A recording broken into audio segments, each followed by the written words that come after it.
In certain extreme situations, the law is inadequate. In order to shame its inadequacy, it is necessary to act outside the law, to pursue natural justice. This is not vengeance. Revenge is not a valid motive, it's an emotional response. No, not vengeance. Punishment. Tonight we have a chance to say, yeah, you're right. We're too extreme, we're too wild, we're too out of control, we're too full of our own shit. Or we have a chance to say, hey, fuck you, you're wrong. Fuck you, we're right. Because you have all made it to the dance. Because believe me, this is the dance. Start the show.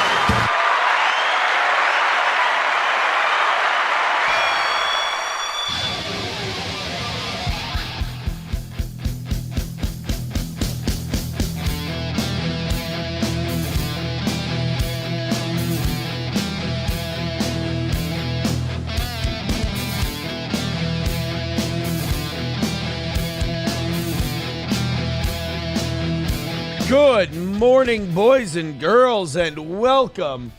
Oh, there he is. That was weird. My thing went a little wonky on me for a second. Good morning and welcome to the Steel Toe Morning Show. It's the last full YouTube, Facebook, Rumble, Kick. It's the last full one of the week until Rumble Friday tomorrow, where Vadam promises to take over and show us a bunch of really creepy K-pop. It should be a great time. Also, I have a feeling with the California wildfires, people are going to want to send in some clips tomorrow. I've been getting a lot of them. I can't get to them all, but thank you to everyone who sends us some really interesting stuff. Somebody sent me Adam Carolla was going off on Newsome and, you know, how terrible the rebuilding's going to be and all that. It was one of those things where, like, it was good, but I think the best way to describe Adam Carolla is long form. And far be it for me to criticize anyone for being long form, but why? You're always so succinct. I really am. We didn't spend 35 minutes last night playing clips of Patrick Melton saying one thing and saying he didn't do something, and then another clip of him doing that exact same thing. Oh my God. If you didn't catch the last half hour of last night's show, you're missing a gem. In fact, if the Clippers haven't clipped the last 30 minutes of Steel Toe last night, you're doing your audience a disservice, because it was, as the kids say, fire. It was fire. A couple of thank yous to throw out right away this morning. Chris with $15 over on PayPal, and Michael with $20 over on PayPal. A couple of a couple of recurring givers. Couple of people who give every single month, and that's very nice. So thank you. We start today at 3:15. Now, here's the interesting part. Do you know how Sean has basically taunted us into signing copies of Twister, the game, and then sending them out to people? Well, I want to give out my first autographed Twisters today. $100. Everybody who donates $100 to the show from now on in perpetuity, forever and always. This isn't like a 1 week offer or anything like that.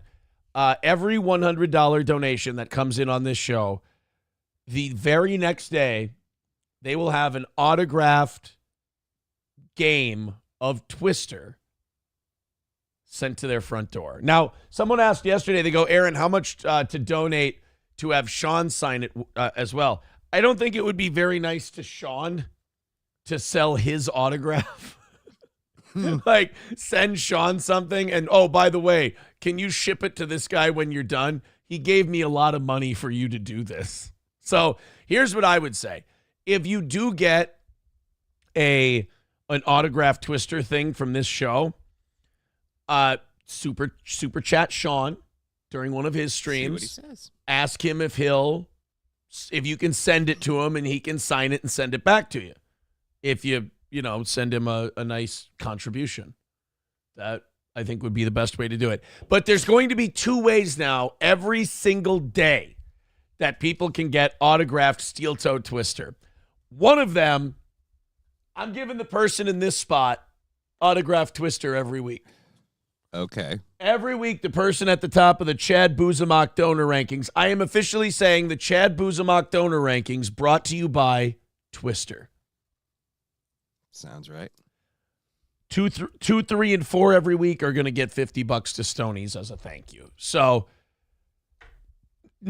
autographed copies of Twister are the new currency here on Steel Toe. The other way you can get an autographed copy of Twister, just $100 to the show. I'll go out, I'll buy the Twister, I'll sign it, I'll ship it out to you. Easy peasy, Japanesey. So we've got a lot of things to talk about today.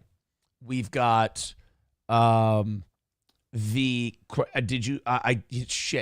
send you the stuff today because it was going to be a Thursday. Yeah, that's what I figured happened. Yeah, so I don't really usually think of Thursdays as Johnny days, but the Crowder not gay Jared lawsuit was settled. Ooh.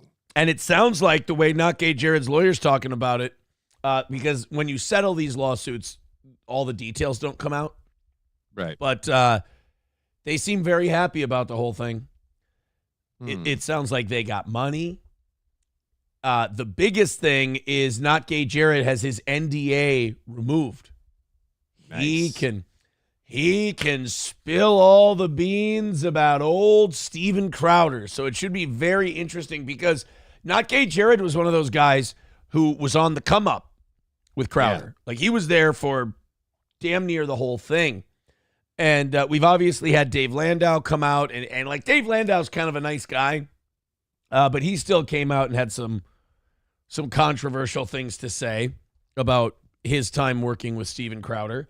So now not gay Jared can go out and say whatever he wants. In exchange for all this, there was a National Labor Relations Board complaint that not gay Jared was pursuing against Steven Crowder. That's been dropped.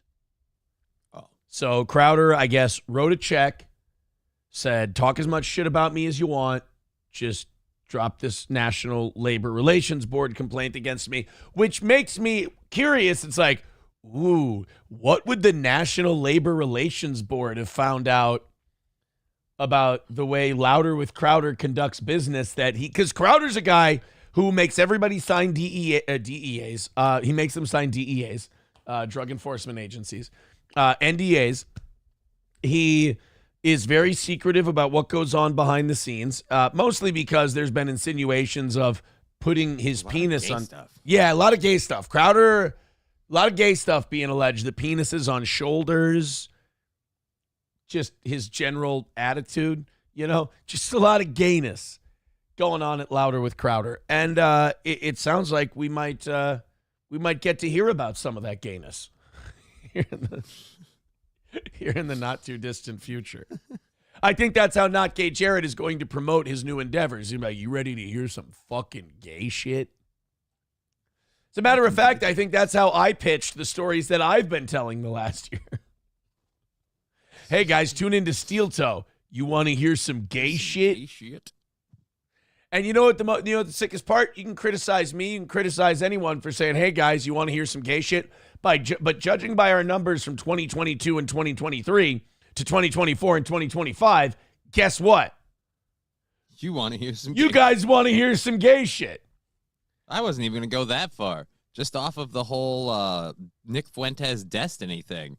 People love some gay shit. Oh, people love gay shit. People sit there and they, what do you call it? They pontificate, they prostrate, they prostate. They do all these things to go like, gay ain't the way.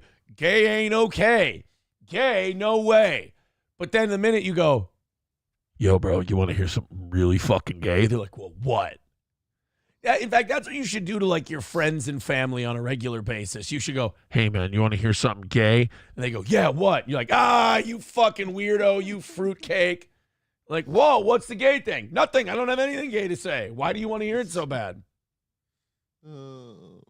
Sam shows. promised. You told me there would be gay shit. Would you shut up? We are in a store.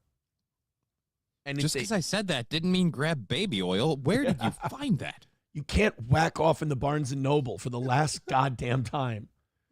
Fuck is wrong with you, Steve? Not again. We'll get banned. Oh.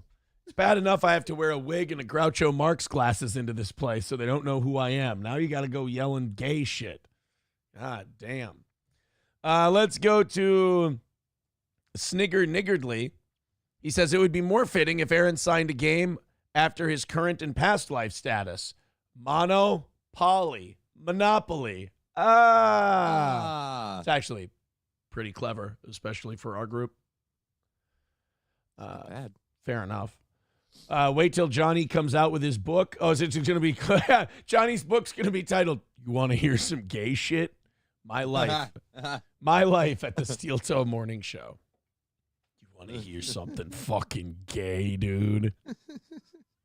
Triple N says Aaron throwing stones from his glass bathhouse. Wait a minute. It can either be a bathhouse or it can be a glass house. I'm not going to take both of those insults. Well, if it's sitting steamy, down. it wouldn't really matter, I suppose. Yeah, you guys wouldn't fucking know what I'm doing in there. Quit looking. Some gay shit. Yeah, quit looking. Oh, Aaron, I bet you're doing gay shit in that bathhouse. Why are you sitting there like this outside the bathhouse seeing if I'm doing gay shit? Leave me alone. It's just me and a few accountants in there. We're talking shop. Nice. That's all. We got Just me and Diddy having a party. Jay-Z's there too. Sam Show says, well, we are here watching you, so guilty. Got him. What can I tell you? Let's go to somebody too. He says, you've always done gay shit, starting with that sleeping bag, the circle jerk, and making out with your dad to get herpes. Whoa. Wait a goddamn minute. The circle jerk never happened. McBuster says Aaron he didn't say Aaron. Trying to gaslight the audience into being the reason Aaron does gay stuff. I didn't say you guys are the reason. I said you guys like it. Big difference. I think history has shown I will. Yeah, I brought the gay stuff by myself. Yeah. You guys just enjoyed it. You don't quit trying to take credit for my gay shit, you fucking piece of shit. History has shown my gay shit is my own options and choices. You guys just watch it, you fucking weirdo. All right, we got a lot of from all of that, from the first 10 minutes of this show being gay to Los Angeles wildfires. I feel like that's not much of a reach. Nope. Flaming to flaming. Yeah, an LA wildfire is the gayest wildfire you could possibly It was have. so easily avoidable. The more you read about this stuff, and we're going to play some clips today, you'll be happy to hear the Jason Whitlock stuff is over. I love it. I love all that stuff. People are kind of burned out on it. But the more you read and the more you watch about what's going on in California, the more I have two different emotions. I have one that goes, fucking of course. Like every time I see something new come out about how useless California's been in preventing wildfires, I go, of course. But then you also get mad at the same time. Like California has this weird way, and I think most socialist like communities have this way of making you go, oh, I could have saw that coming, but why does it still make me so upset? Didn't need to be this way. I read a thing yesterday. California has not done, or Los Angeles has not done like brush clearing and like burn management, controlled burns since 2021. Over Well, three. Mother Nature keeps taking care of it for them. Right? Yeah, over 3 years. It's been like, you should have people employed by the city of Los Angeles, like teams, whose job it is, like weekly, to be clearing brush and burning deadwood. Now, I have to be very clear. I mean the actual deadwood, because if you tell people in California this, you'll have a team of people burning down South Dakota every fucking weekend. Yeah, that's not good. So they haven't done any of this controlled burn shit since 2021. We talked yesterday about the irrigation, how, I do have to report Los Angeles may be dry. You heard the story that some of these firefighters are tapping dry hydrants. Mm-hmm. These hydrants don't have fucking water in them to put out fires. I did get a report that the Delta Smelt up north in California are doing great. Sweet. So it was worth it. Right. The minnows are fine. LA is fucked. Stopping the irrigation from north to south really worked out great. I remember, believe it or not, I was a kid, and Sean Hannity was covering when they were stopping the irrigation. And some lady was on with Hannity, and she said, believe it or not, because this was back when, believe it or not, in our lifetime, there was a time where LA was green. Mm-hmm. Like, it was lush. And this person said, believe it or not, guys, this is a desert. If we stopped irrigating, if we stopped pumping water in, this place would look like a desert. Well, guess what? It didn't take very long. Everything dried up, and now it's all burning, and no one knows why. Oh, my God, it's a microcosm of California. Jeremy with $2. Thank you very much. Jeremy wrote me a very nice message yesterday and sent us $100. Wait a minute. That moves Jeremy up to second place again. Thank you, Jeremy. Look at that. We got, so we had Wally World at 135, and then there's actually a log jam in the top 4. Shut up, Johnny. Just fucking stop. Would you, for once in your goddamn life, not be a disgusting piece of shit? You're the one who said log jam. Okay, anyway, there's a log jam between 1 and 4. And that log jam looks like this. Wally World, who's been in first place since Monday. This is really kind of the last chance a lot of people have to dislodge him from number 1, because Rumble Friday, you don't get a lot of the hundreds and 75s and shit like that. It's a lot of 5, 10, 15, 20 bucks at a time. So you got Wally World at 135, but you have at least 4 people who are within spitting distance of knocking him off that top spot. You've got Travis at 101.7. Funny. You've got Flinty Gecko coming into today at 100, and you've got Jeremy coming in at 100, but Jeremy is now at 104. So Jeremy at 104 is now in second place, just about $30 behind Wally World for first place. Jeremy with $2 says, current events up there with your political takes. Thumbs up. Wow. Wow. Thank you very much, Jeremy. That's very kind of you. 310 is the number for today. And, of course, as we said before, signed Twister to everyone, to our first place winner for the Chad Buzamok Power Rankings today, and also to anyone who throws in $100 or more. So the Delta Smelt is fine. I want to let people know that. And I also want people to know that we need your heart to be breaking for these millionaires. There's a weird thing. Like, I'm sympathetic towards anybody, regardless of income level, who's losing their house in these wildfires. But the media is really going about reporting this in a weird way, because they're like, oh, and this multimillionaire is losing his home. I'm like, could you show me a garbage truck driver? Could you show me a construction worker? Could you show basically the village people? Can we talk about somebody who's like, a regular Joe? Yeah. It's all like, I saw yesterday, they're like, the guy who played Seth Cohen in the OC, they're like, Adam Brody is losing his house. I'm like, by the grace of God, I think he'll make it. I'm sure Adam Brody will be okay. Yeah, Adam Brody's going to be fine. I mean, I loved seeing some of the more obscure actors that have come out of the woodwork with all of this. Like who? We found Steve Guttenberg. Oh, that's right. Yeah, Gutenberg did like a whole interview, didn't he? Yeah. And if you haven't seen that interview, that's hilarious. Gutenberg, well, and, I think a certain way of LA and Hollywood types. There is a cynical part of me that thinks that, like, Gutenberg does that interview on CNN, and he goes, you know what? I could maybe get some work out of this. I don't know about that. Oh, no? He looks bad? No, he looks fine.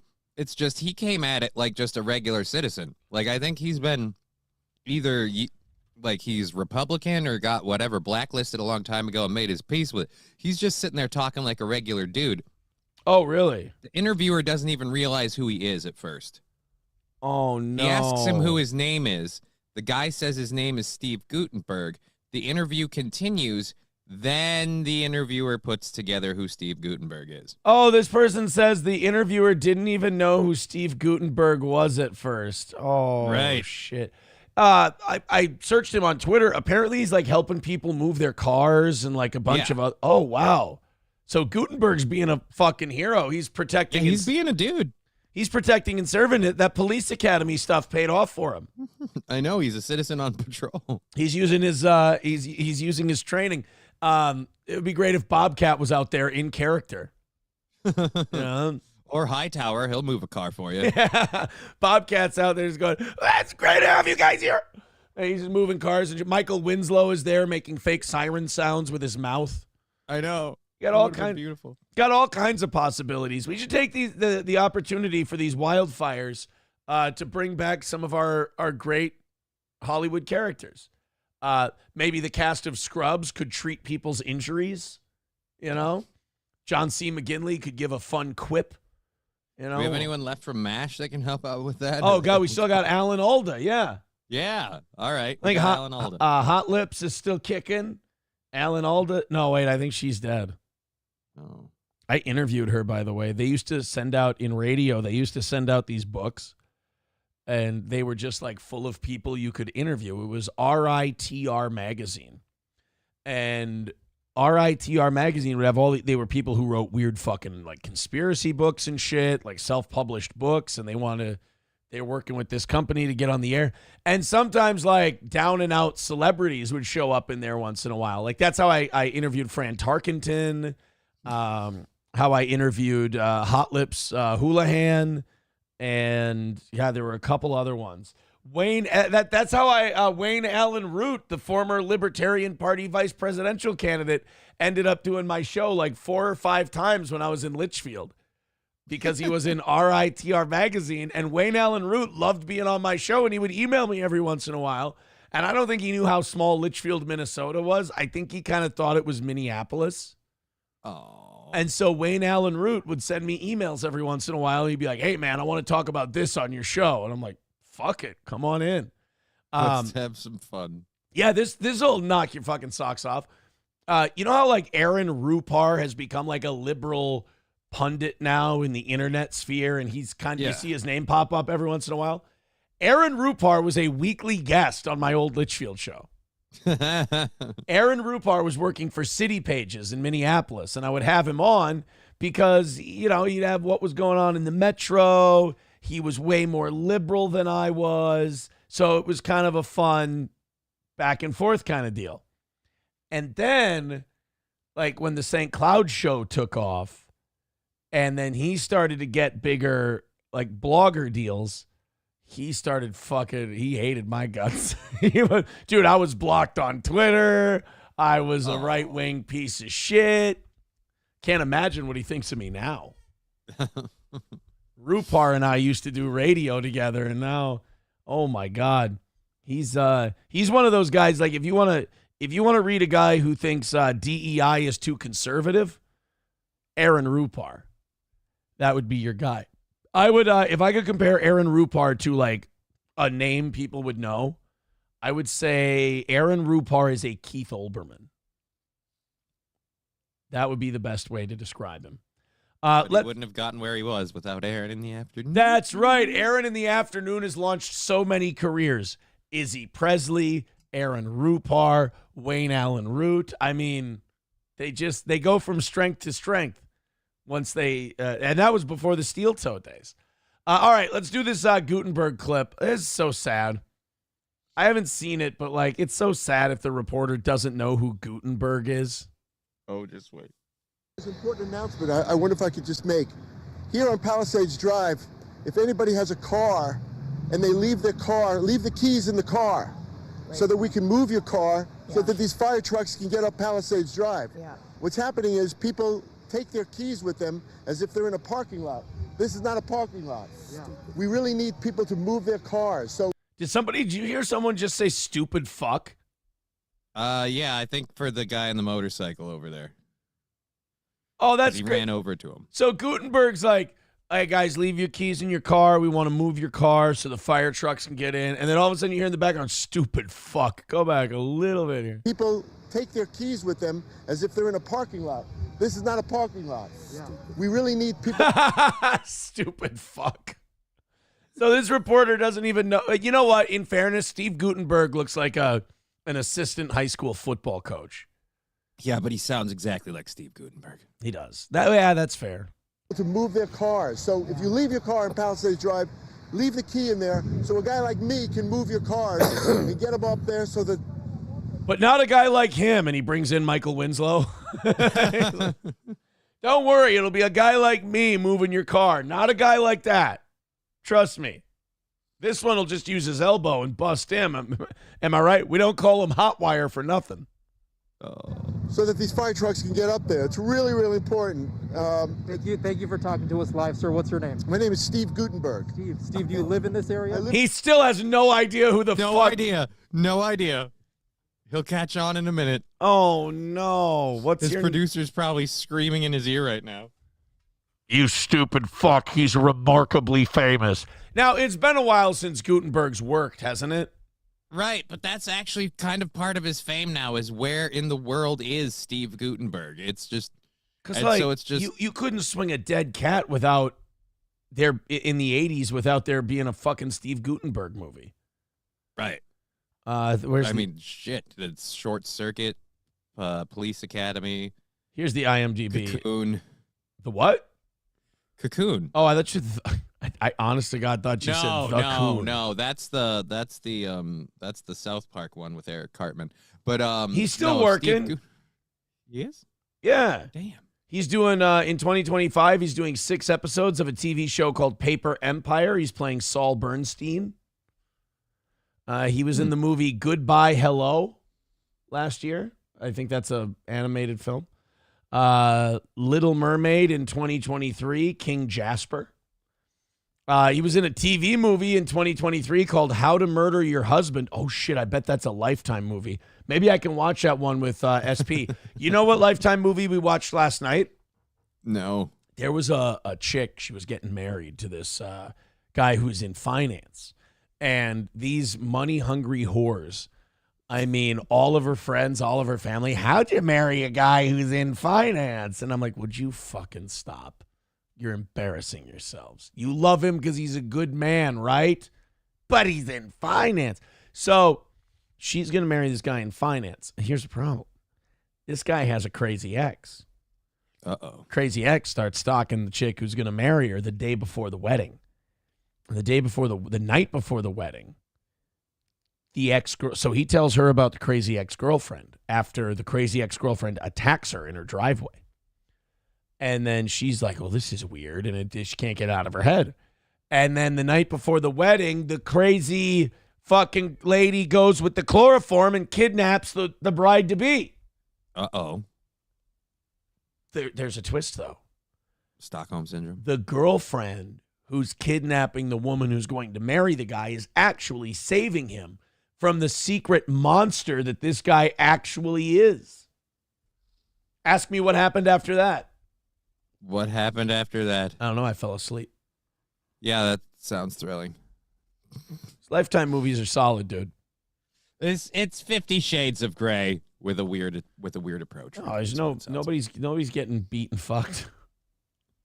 Well, no, because chloroform made an introduction. Yeah, the chloroform is kind of fun, right? Let's go ahead and continue on. I'm sorry, I was distracted by Steve Gutenberg's career. That doesn't get, that's why we're an original, and that's why we're a rarity in podcasting. You don't really hear people say things on their show like, I'm sorry, I was distracted by Steve Gutenberg's career. Dude, he's been working this whole time. He's been showing up in shit like 2-3 times a year. Well, good for him. Gutenberg shows up in movies and television as often as Canelo fights.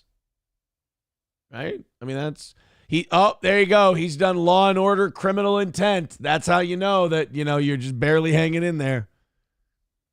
There was a Law and Order, Criminal Intent video game in 2005. I did not know that. He was in it. Gutenberg was the voice in that. I'm just looking. I'm looking for the last time Gutenberg was in anything like of consequence. We've got P.S. Your cat is dead in 2002. I don't think I don't think that's the one. Oh, he was in The Big Green, the Rodney Danger. Wait, was that a Rodney Dangerfield movie? No, I'm thinking of Ladybugs. The Big Green was Ham from The Sandlot as a soccer goalie. 1995. Here we go. 1990. Three Men and a Little Lady. That's a while ago. Cocoon: The Return in 1988. Three Men and a Baby in 1987. Police Academy 4 in 1987. Citizens on Patrol. Short Circuit. Yep. Police Academy 3. Police Academy 2. Police Academy. So basically, he was in Short Circuit, Police Academy, and Three Men and a Baby. And Cocoon. And I apologize. You know what? I apologize. And how can you Cocoon. forget Cocoon? It's the movie with one of the greatest scenes of all time where Wilford Brimley and a bunch of other old people are talking about having boners again. It's just like, I got a weird question for you. Do you have a boner? And someone's like, yeah, a cat can't scratch through it. I'm just like, this is gross. Why? How do you know? old- Yeah. Why are you talking about boners? Have you seen and that? now I realize, but you know. Have you seen that scene in that movie that Wilford Brimley's in where he eats a piece of chocolate cake and they cut off his foot? Nope. I thought isn't that his documentary? that would be the beatus, the diabetes ended up getting him. All right, so you're saying that this guy eventually realizes he clips into it in a second. All right. And he's like, you're an actor, right? Oh, no. Yeah. The only way it could have been better is if he would have went, you used to be an actor, right? Thank you for talking to us live, sir. What's your name? My name is Steve Gutenberg. Steve, do you live in this area? I live in the area. Yeah, I live right up the hill, and thank goodness everybody. But I have What are you saying? I can't afford to live here anymore? Is that what you're trying to say, asshole? friends up there right now, and they can't evacuate because it's stuck on Palisades Drive. Yeah. And you're an actor. Yeah, I'm an actor. Okay. Oh, somebody's feeding that to him. You're right. Yep. He still has no fucking idea who Steve Gutenberg is. No. His producer is like, you're going to hurt Steve's feelings. Because, like, normally, if you were a nobody would give their full name to the news. Right. You know, it'd be like, and what's your name, sir? My name's John. Oh, hi, John. Hi. What's your name? My name's Steve Gutenberg. Nothing. You don't have Steve Gutenberg. Doesn't ring a bell. Now you look familiar. You look familiar to me now. Yeah. So, sir, do you Oh, have his fucking producer was like, make Steve Gutenberg feel good about KTLA or you're fucking fired. family up there? I was just talking to that gentleman. He has a mom who's stuck up in the hills. Yeah, there are people stuck up there. So we're trying to clear Palisade Drive, and I'm walking up there as far as I can, moving cars. But people don't take their keys with them as if it's a parking lot. What a genuinely, pretty much it. what a genuinely good dude, though. Yeah, he's a genuinely good dude, but the best part of it There are was families- just Steve Gutenberg. Okay, yeah, moving on. Yeah. My boss says, I realized you're an actor, right? Oh, yeah, now I recognize you, you filthy fucking lying sack of shit. You weren't alive in the 80s, you bastard. You know, this reporter went back and like IMDb'd right away. He's like, Steve Gutenberg, Yeah. I've never seen any of these movies. Whose fault is that? What's Short Circuit? I don't. A fucking American classic, goddammit. How dare you not know who Steve Gutenberg is? Labglass says Aaron's favorite Gutenberg filled is cocoon. No, that's not how you spell cocoon. You're spelling it wrong. I don't think you knew you were spelling it wrong. I just wanted to help you out Oh, boy. with your spelling. 3:10 away from today. Off to a great start, guys. Go ahead and throw in a couple of bucks. That top four is wide the fuck open. Thank you guys for being so generous this week.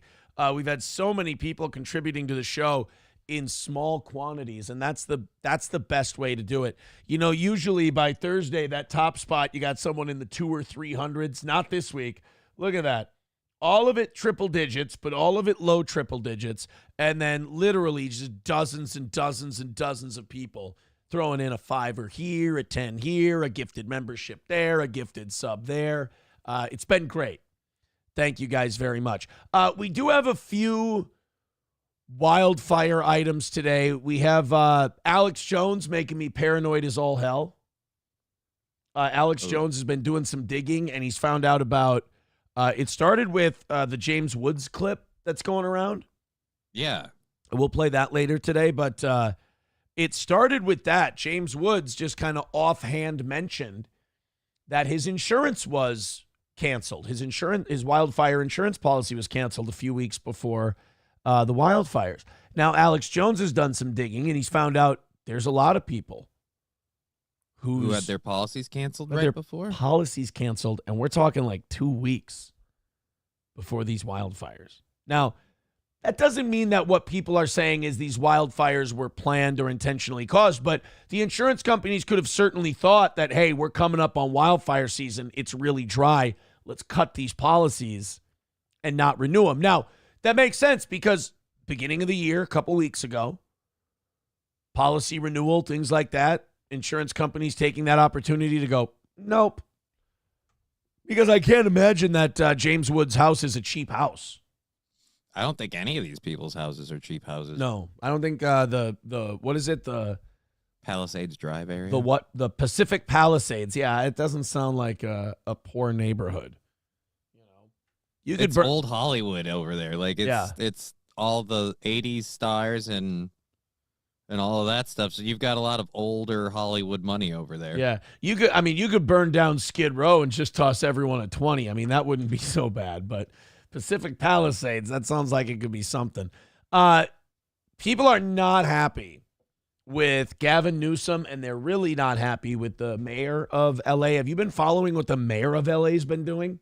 No. She's been on vacation. I know they're mad at Gavin. Yeah, she's been on vacation in Ghana.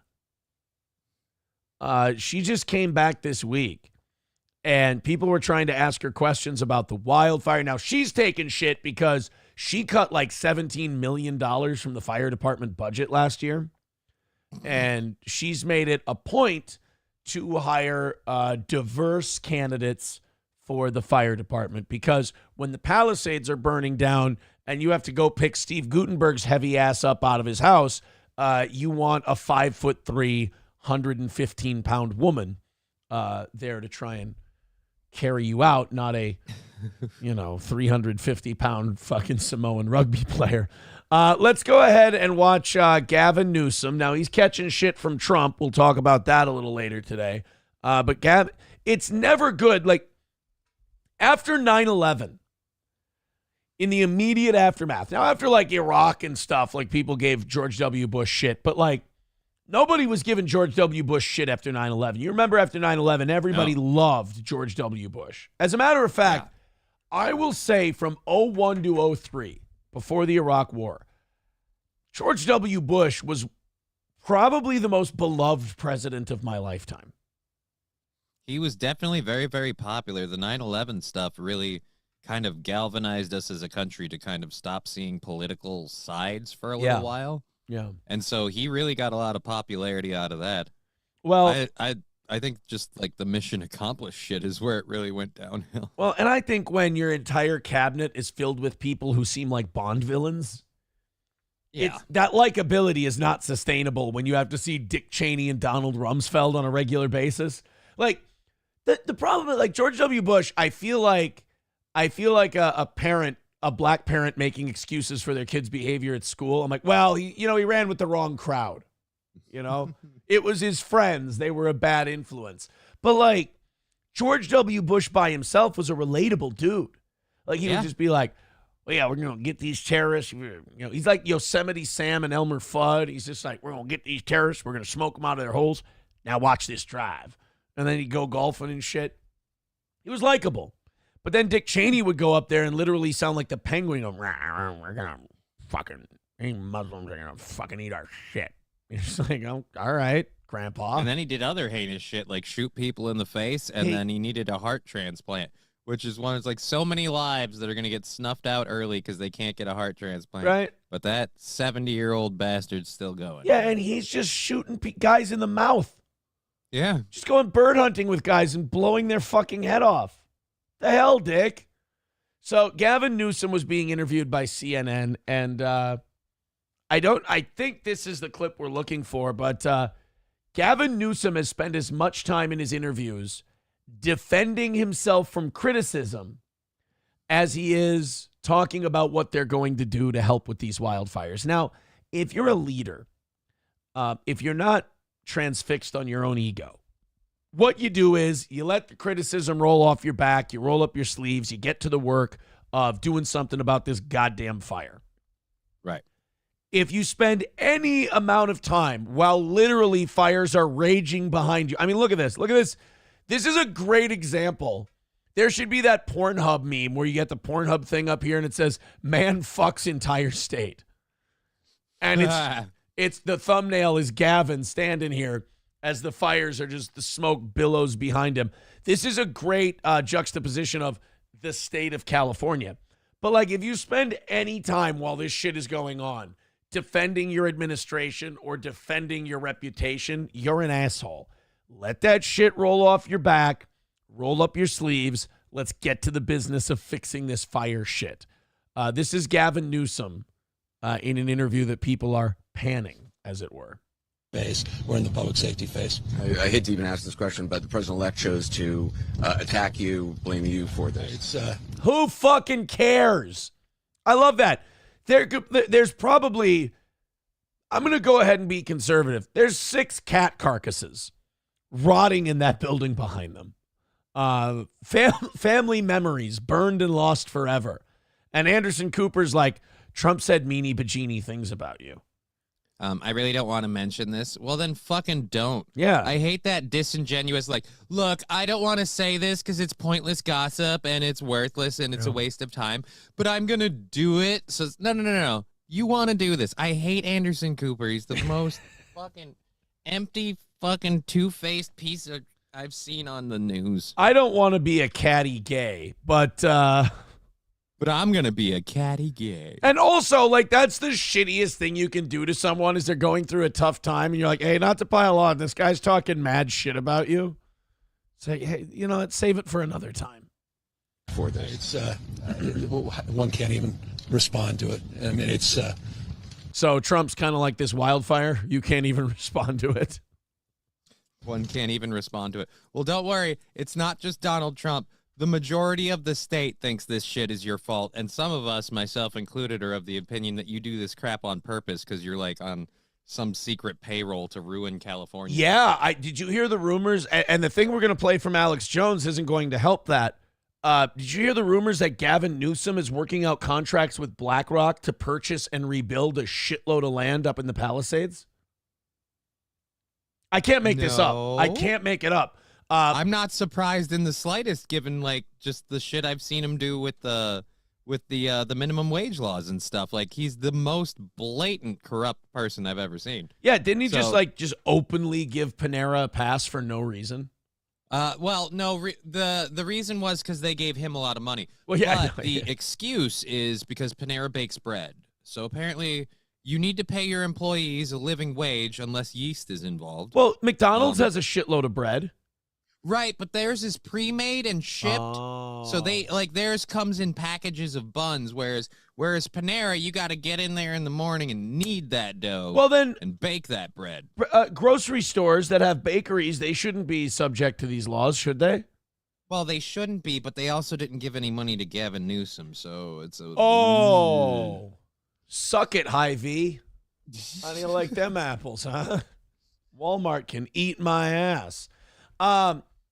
So I want to be magnanimous and say that, well, come on, guys, it's a wildfire. You can't blame Gavin Newsom, but you can. Oh, you totally can. Wildfires aren't like hurricanes and tornadoes where they're just fucking acts of God and there's nothing you can do. They're preventable. I heard from a very reliable source. He's a bear.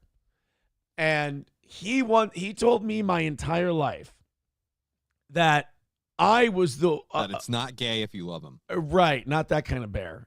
Oh, He was he's a cartoon. And he used to tell that. Well, that's what my uncle told me to tell everybody. There was a cartoon bear, and he told me that there was only one thing that could prevent forest fires, and it was only me. He said, so this is your fault. Holy shit. Yeah, I guess technically it's my fault that California's burning down because I was told as a boy, only I can prevent forest fires. And you know what I did to prevent this fire? Nothing. Fuck all.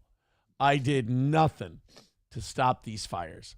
But Smokey the Bear said only you can prevent forest fires. It's not, people are acting like there's this act of God, and to give Gavin Newsom any criticism over it is unfair. He could have enacted policies that either A, prevented this wildfire completely, or B, could have at least made this so that when it started, it was containable and didn't spread so fast.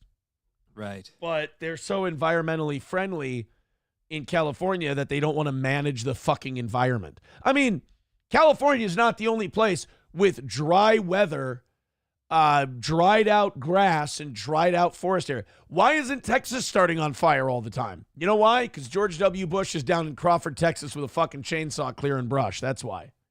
Everybody in Texas is clearing brush. That's the best part if you like having a campfire. Clearing brush is free firewood, man. Exactly. So just why don't you do it? Remember when people would make fun of George W. Bush because when he did go on vacation down to his ranch in Crawford, he'd be there with a chainsaw and a cowboy hat just sawing away? And that's why a lot of blue-collar American people liked him. Right. And the media would be like, look at him, he's down there clearing brush. And then somebody would explain to them, inevitably, they'd be like, yeah, he's doing that so dry shit doesn't start on fire and burn the whole area down. You know, so while he's in Washington, D.C. dealing with the latest whatever, he doesn't have to hear, oh, by the way, your ranch is now a smoldering heap. It was Al-Qaeda. Let's bomb Syria. You know, people are literally fleeing. People have lost their lives. Kids lost their schools. Right. Families completely torn asunder. I'm pretty sure that's what Trump and that's all your fault. Yeah, Trump, that's what he's blaming you for. I love how Gavin Newsom's like, how dare the president-elect criticize me when all this shit that I made happen is happening. Like, that's like your mom coming, like you just broke a crystal dish, and she goes, how you broke this crystal dish? And you go, Mom, at this time, when our floor is full of dangerous glass that could cut a child's foot at any moment, and as all of these dishes need to be swept up and cleaned off our floor, for you to blame me in this moment is absolutely shameful. You stupid bitch. Johnny, you're 5. Why are you talking to your mother like that? I always did. Churches burned down. This guy wanted to politicize it. Right. Fuck you. He didn't want to politicize it. He wanted to hold you accountable. This is why I wish this bastard had the balls to be interviewed by someone who isn't going to softball everything for him like Anderson Cooper. But, because, yeah, like, if you were a real interviewer, you'd be like, this is, schools are burning down. People have lost their lives. You know, families have lost their homes. Like, yeah, and it was all very, very preventable, which is why the president-elect feels like you bear some responsibility in this since you've done nothing. Everybody should send Gavin Newsom a bag of Delta smelt in water and let him know that they're doing okay. I have a lot of thoughts, and I know what I want to say. I won't. I stood next to a president of the United States of America today, and I was proud to be with Joe Biden. And he had the backs of every single person in this community. He didn't play politics, didn't try to divide any of us. Well, people of North Carolina don't feel the same way about him.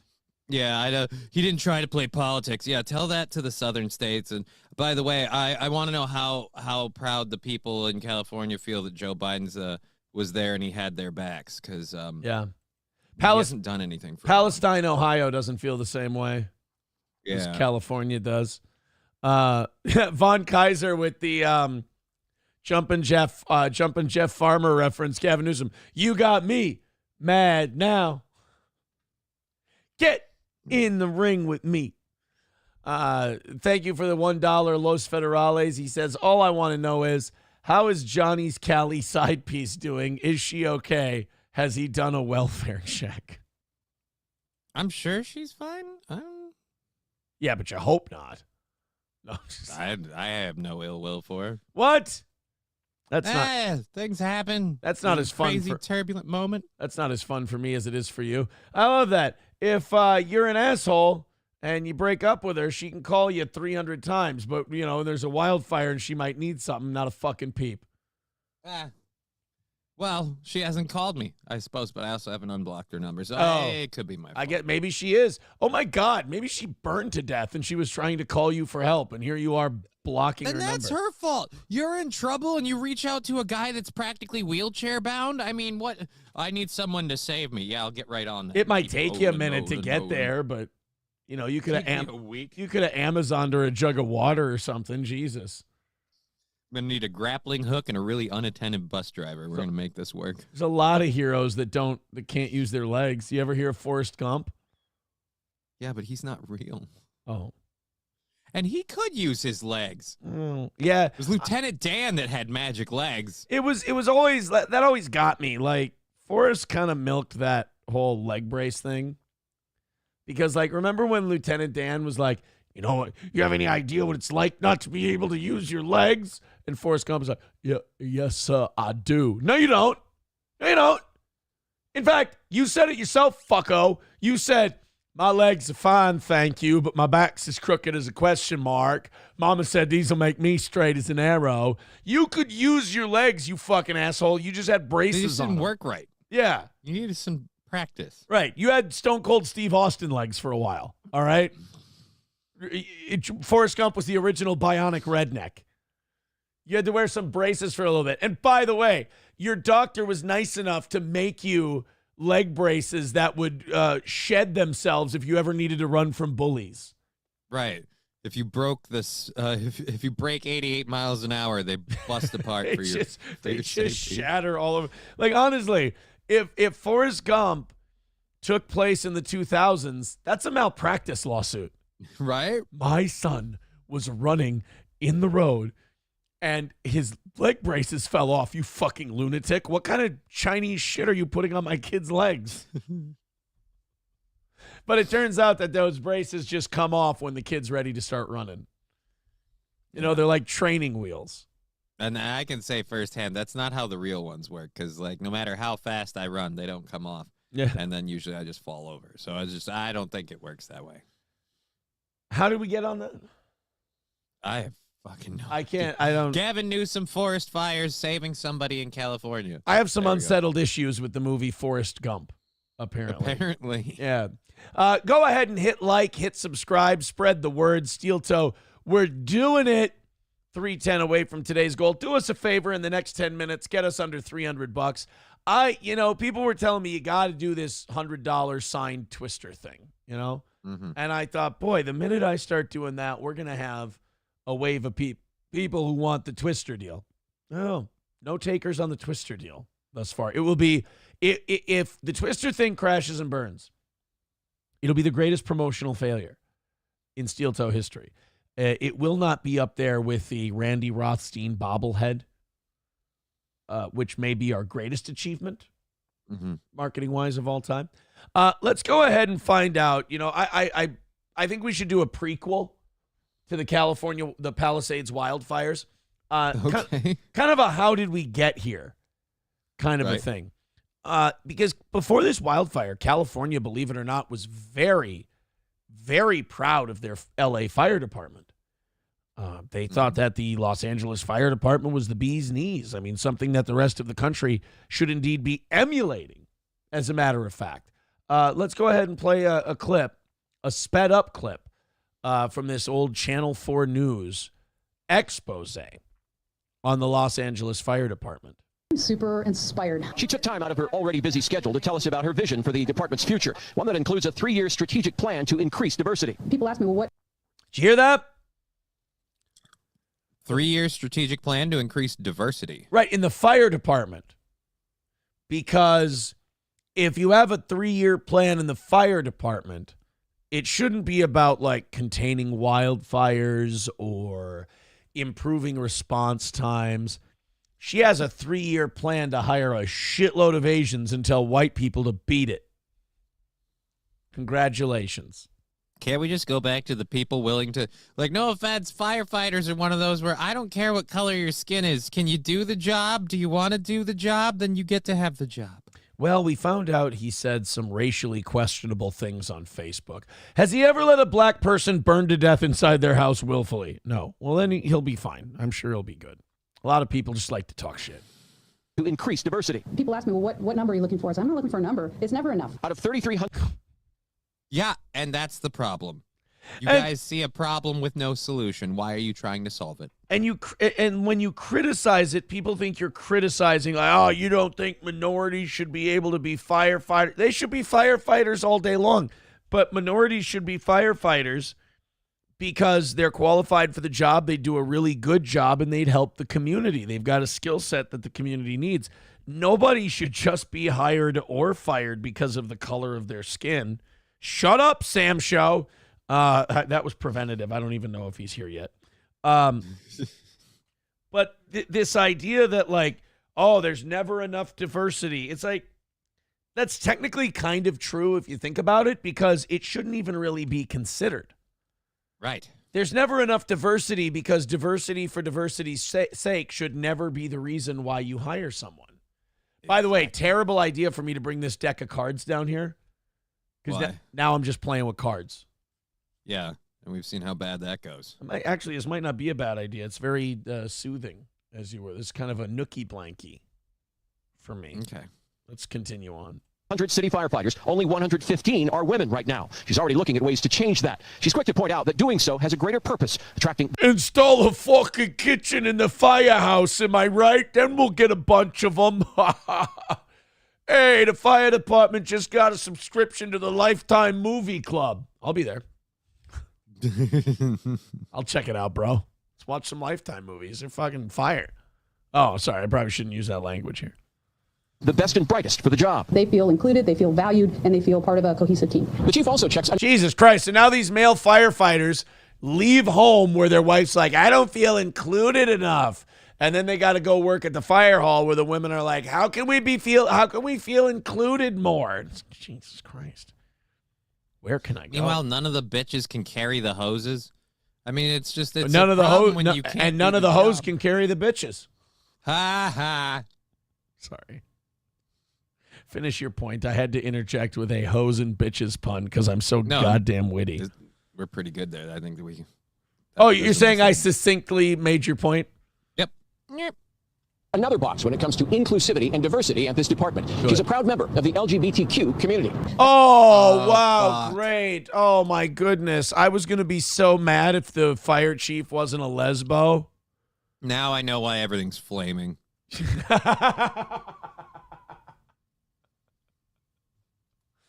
Choose the form of your destructor. Oh, L.A. flames. I get it. That's good. That's good. You guys got it. That just kind of opens the door of people that thought, wow, I didn't even know that was an opportunity for me.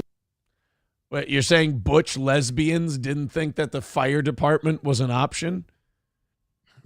What the hell are you going to do all day? I mean, come on. Come on. We got the James Woods, Alex Jones thing, and then I think we're done with wildfire coverage today. I empathize with James Woods.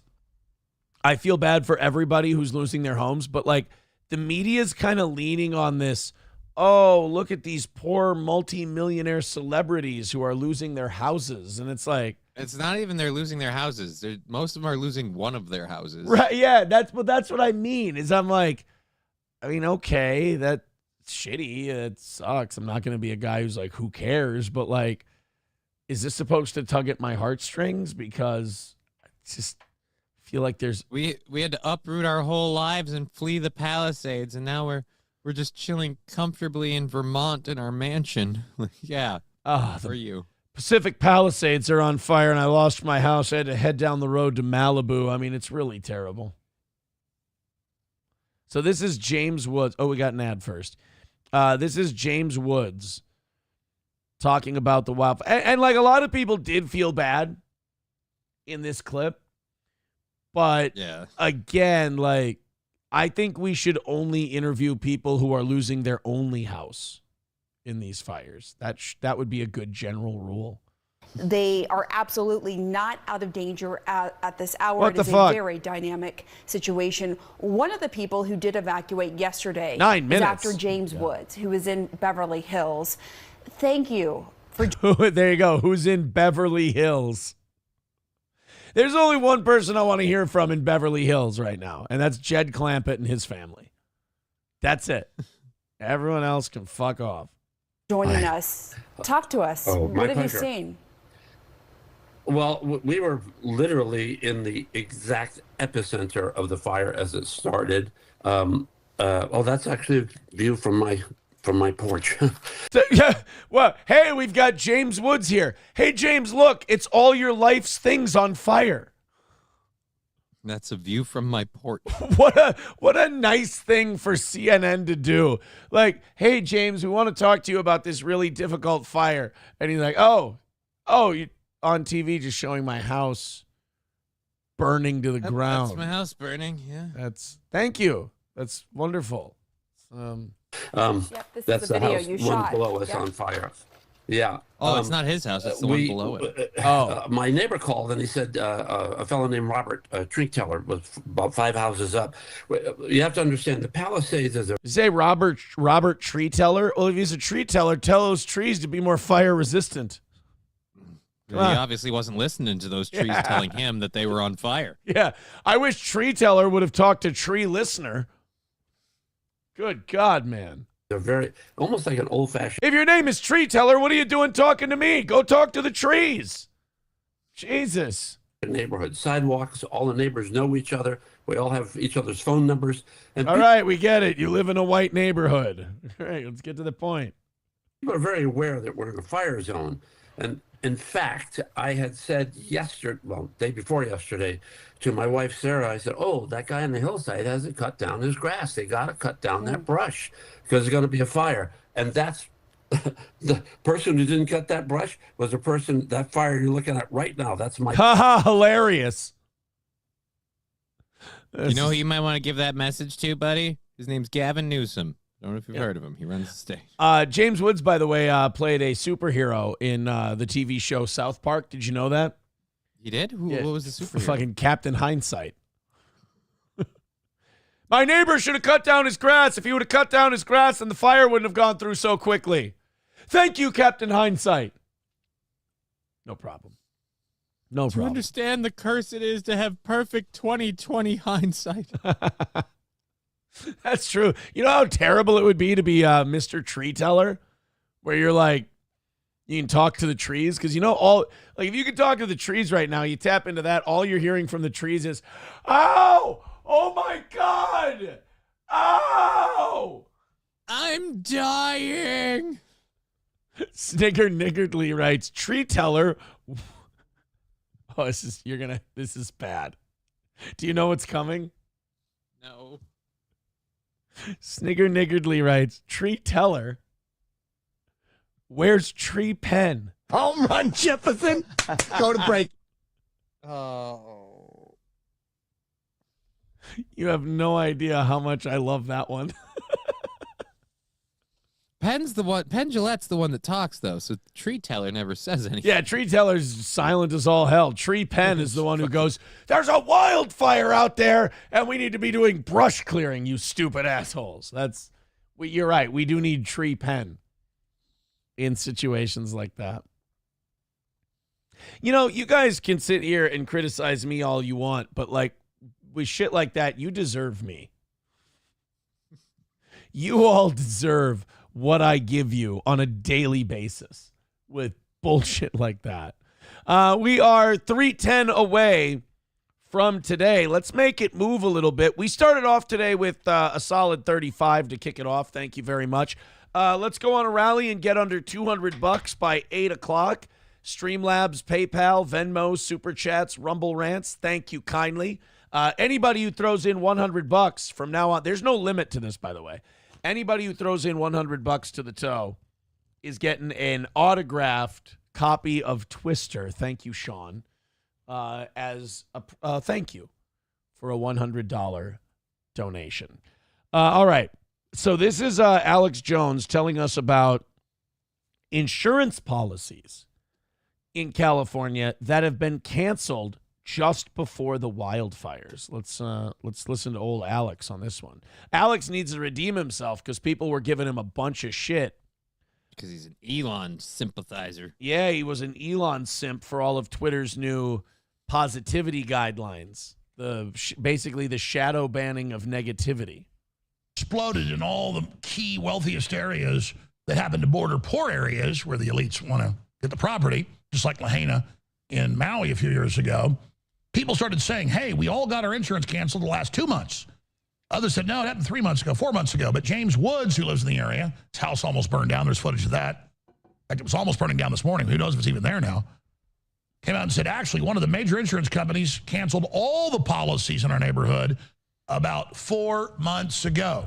Think about it. So now you have these theories out there that Gavin Newsome is going to work with BlackRock to sell all of this land, all of this real estate off to BlackRock. It's going to make it a lot easier when the homeowners who lose their homes in these wildfires don't have insurance policies. Right. Now they can't get their homes back. Yeah. Well, I mean, don't get me wrong. Them. Some of these people have, they have the money. If they want to rebuild, they can. But a lot of these people, like Alex said, the people who live in the shadow of these neighborhoods, those are the kind of the working class people. And if they've had their insurance canceled, they can't afford to just cash on hand rebuild. They're going to have to sell their land and walk away for whatever they get. And right after a wildfire, I can't imagine you're getting too much. So who's going to swoop in and buy up all this land? BlackRock. You're going to have these multinational corporate. If this ends up happening, it's going to be hard to look at it and not say, Gavin Newsome let this happen. Dude, I would have trouble believing Gavin Newsome didn't let this happen if it goes down at all. And on top of that, it's more of why are we letting companies buy like people's private property? Like, I don't like this idea that, okay, so we're just going to clear all these people out and we'll just let BlackRock come in and buy it at a steal, and then they're going to turn around and make homes that people can't afford that they have to rent or. Well, that's why Democrats frustrate me so much, is because we really do need them. Like we need them to be like Democrats. We don't need them to be fucking DEI lefty commies. We need them to be Democrats where they're like, let's look out for the working class guy. What's a way we can look out for the working class guy? How about we ban multinational hedge funds from buying up single family properties and jacking up the price and reinforcing high prices in the real estate market? That would be a good start.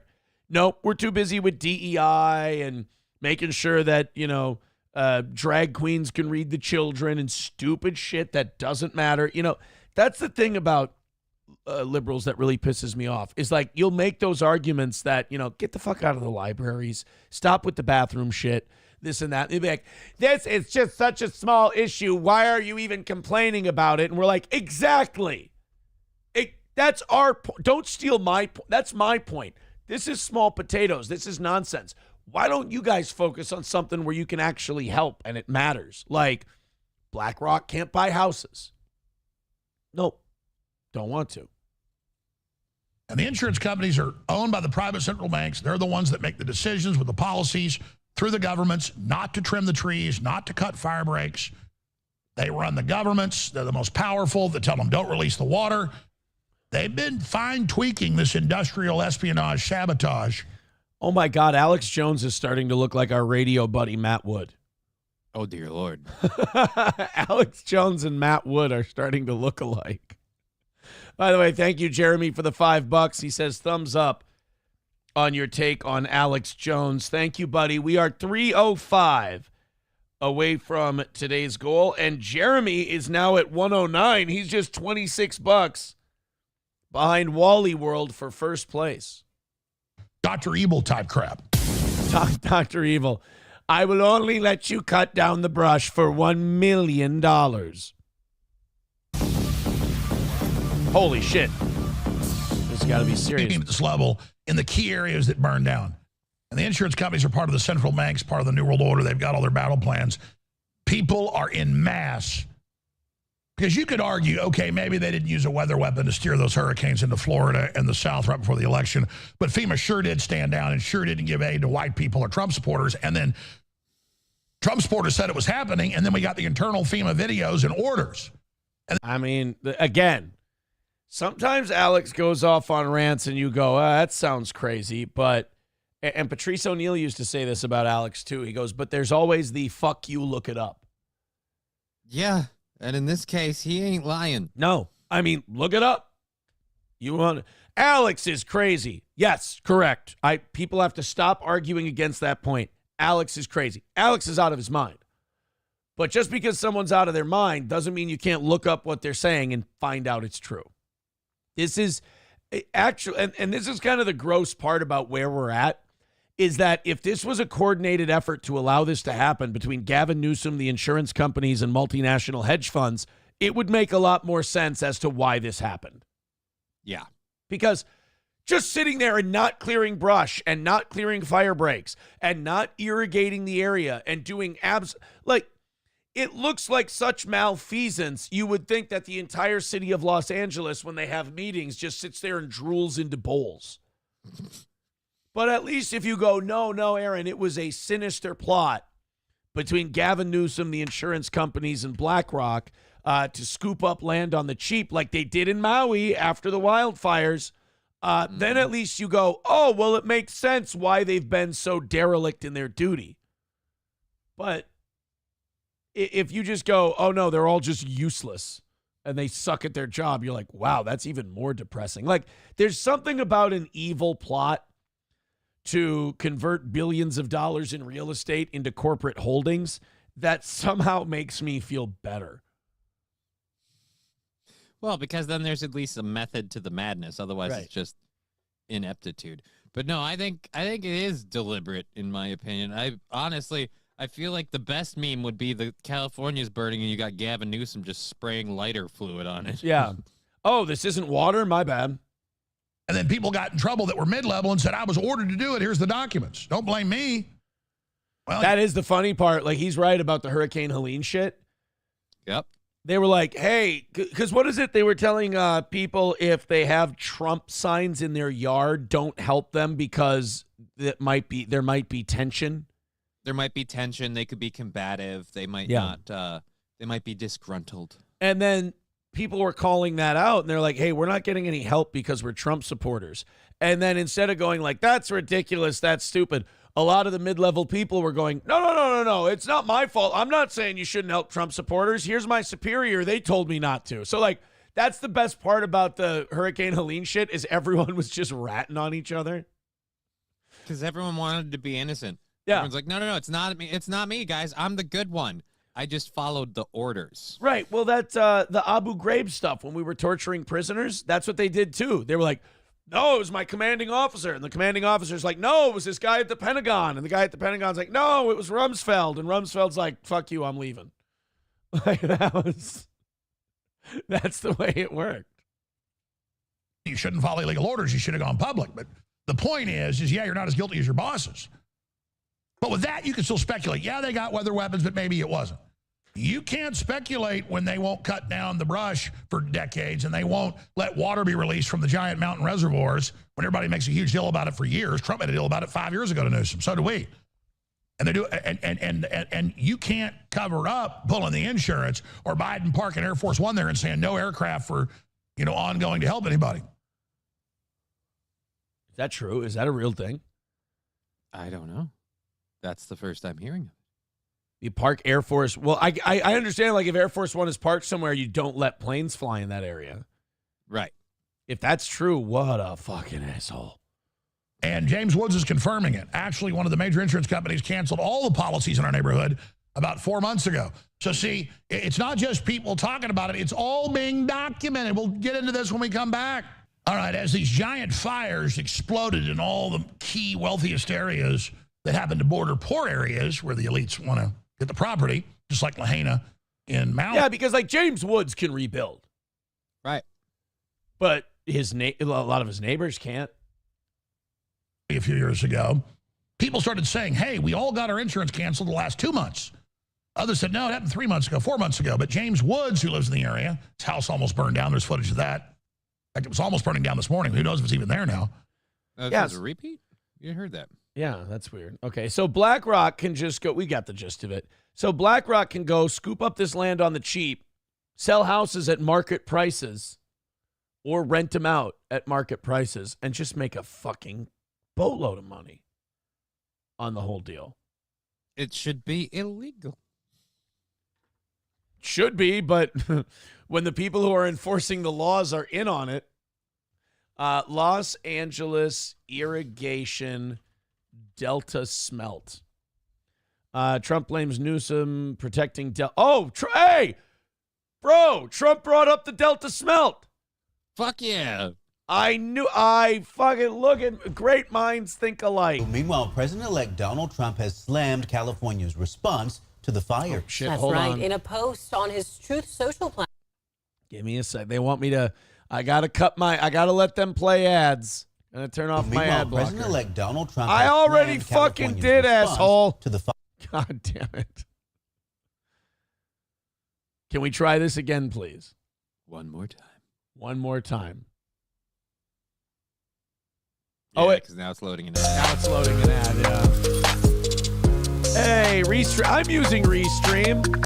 Preaching to the Meanwhile, choir. President-elect Donald Trump has slammed California's response to the fires. That's right. In a post on his Truth Social platform, Trump accused Governor Gavin Newsom of blocking water from flowing to parts of California affected by the wildfires.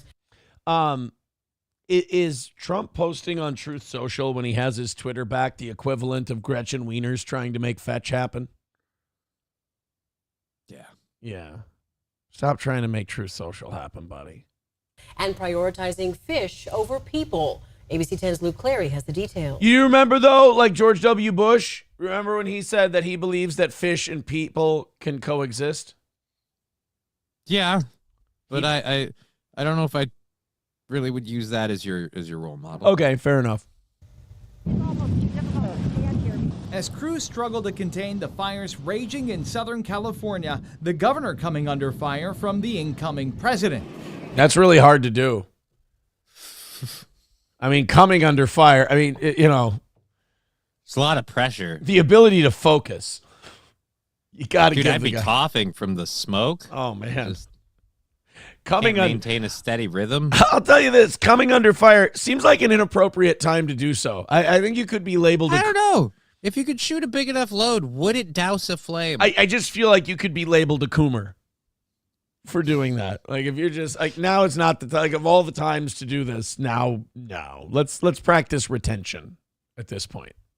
In a Truth Social post, Trump said the governor, quote, refused to sign the water restoration declaration put before him that would have allowed millions of gallons of water from excess rain and snowmelt from the north to flow daily into many parts of California, including the areas that are currently burning in a virtually apocalyptic way. We showed the post to the director of the UC Davis Center for Watershed Sciences and law professor Kerrigan Burke. Right. Did Governor Newsom refuse to sign a specific water restoration declaration? And does such a policy or document even exist? I have a prediction. They're going to use some mealy-mouthed fucking technicality here to make Trump look like an asshole when Trump is doing that thing where you're like, all right, I may not be speaking surgically here, but you know what I'm talking about and you know what you did. They're going to be like, well, there's no specific declaration that's called a watershed declaration. Okay. Technicalities aside, did he have a chance to bring water down from the mountains and he didn't? Yes. Okay, then shut up. There's nothing like that. There's nothing that exists. It's true that Governor Newsom has resisted the last Trump administration's efforts to change how water was managed. Then that's what he's talking about. Then yes, the answer's yes, you lying sack of shit. God, I hate these people. This fucking crap of, Donald Trump's lying his ass off and we didn't do it. No, you guys deliberately manufactured that. This is why the fucking state deserves this. The entire state should be up in arms right right now going, Gavin Newsom should be on a spit in this fire after everything he's done. But no, they're all going, no, we did everything we could, and this horrible Trump, how dare he blame poor Gavin Newsom for all of the work he's done. Like, no, he literally kind of dried out your place and set it on fire. Literally just went, no, that doesn't exist. Although Gavin Newsom did resist that trying to happen. It's like that's what he said. That's what Trump just said.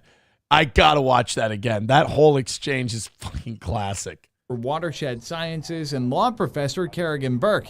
Did Governor Newsom refuse to sign a specific water restoration declaration? And does such a policy or document even exist? There's nothing like that. There's nothing like that.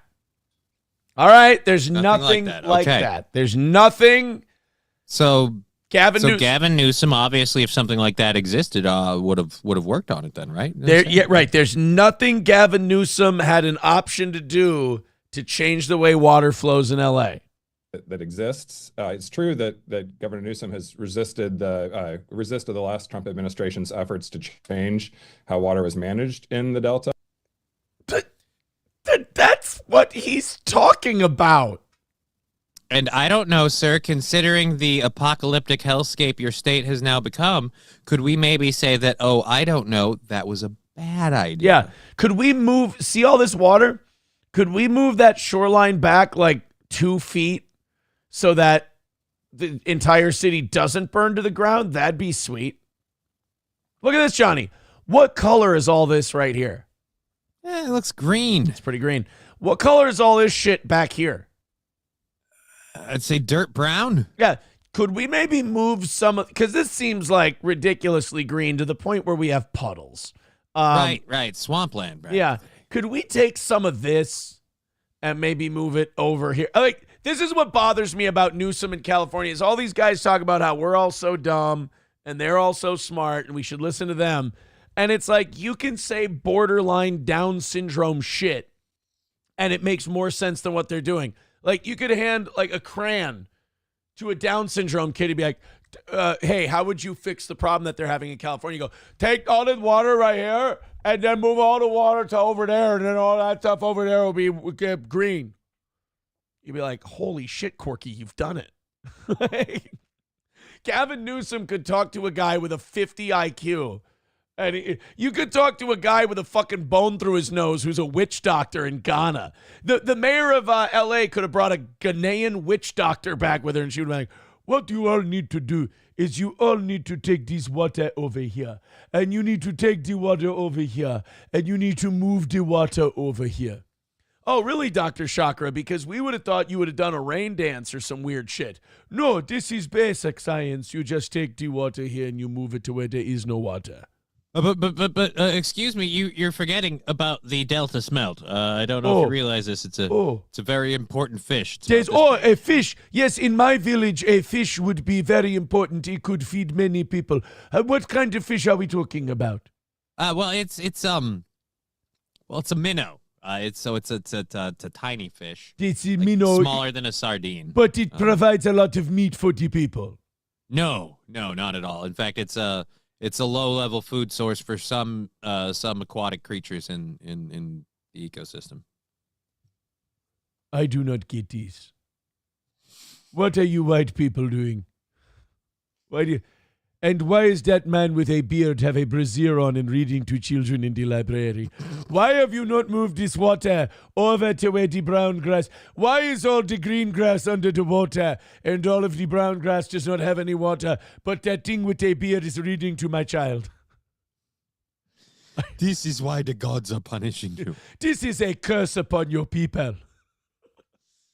It's just funny that you could bring in any third world dipshit and they would just go, why do you have way too much water over here and then no water over here? This really seems like the crux of your problem. And nobody can nail down my accent. Am I in sub-Saharan Africa or am I in the Caribbean? It's like Aaron doesn't know how black people talk. But I know that the water here would be very useful over here. Well, to know how they talk, you'd have to talk to them. I get it. That's a good point. But there's no document like what the past president's referring to. Newsom also responding, saying, quote, there is no such document as the Water Restoration Declaration. Okay, but that's a technicality. You're taking... Gavin McInnes actually said this about Trump once. It was a great point. He goes, people who support Trump take him seriously. They just don't take him literally. Whereas the people who hate him don't take him seriously, but they take him literally. Like, Trump talks the way all of us talk. He goes, you know, the thing that you didn't do, the fucking thing. And then, but the media goes, is there a proposal called The Thing? And they're like, no, Trump's lying. There is no proposal called The Thing. And it's like, but you know the thing that he's talking about. That is pure fiction. The governor is focused on protecting people, not playing politics, and making sure firefighters have all the resources they need. Right, like glitter. Except water. Yeah, like... Look, we need to make sure these firefighters have all the resources we need. Gavin, the pumps are dry. Well, there's this whole thing with the Delta smelt, and I didn't want to do anything about it. But don't make it political. We're here to make sure the firefighters have everything they need. Why is all the water over where the trees are? Why is all the grass where there is burning is brown, but all of the water is puddling up, and it really seems like the green grass areas have more water than they actually need.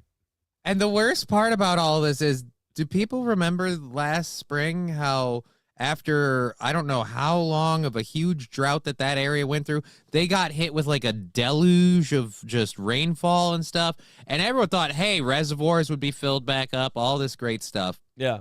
But they didn't move any of that water down there because, oops-a-doodles, wouldn't want to. The smelt have too much water to drink.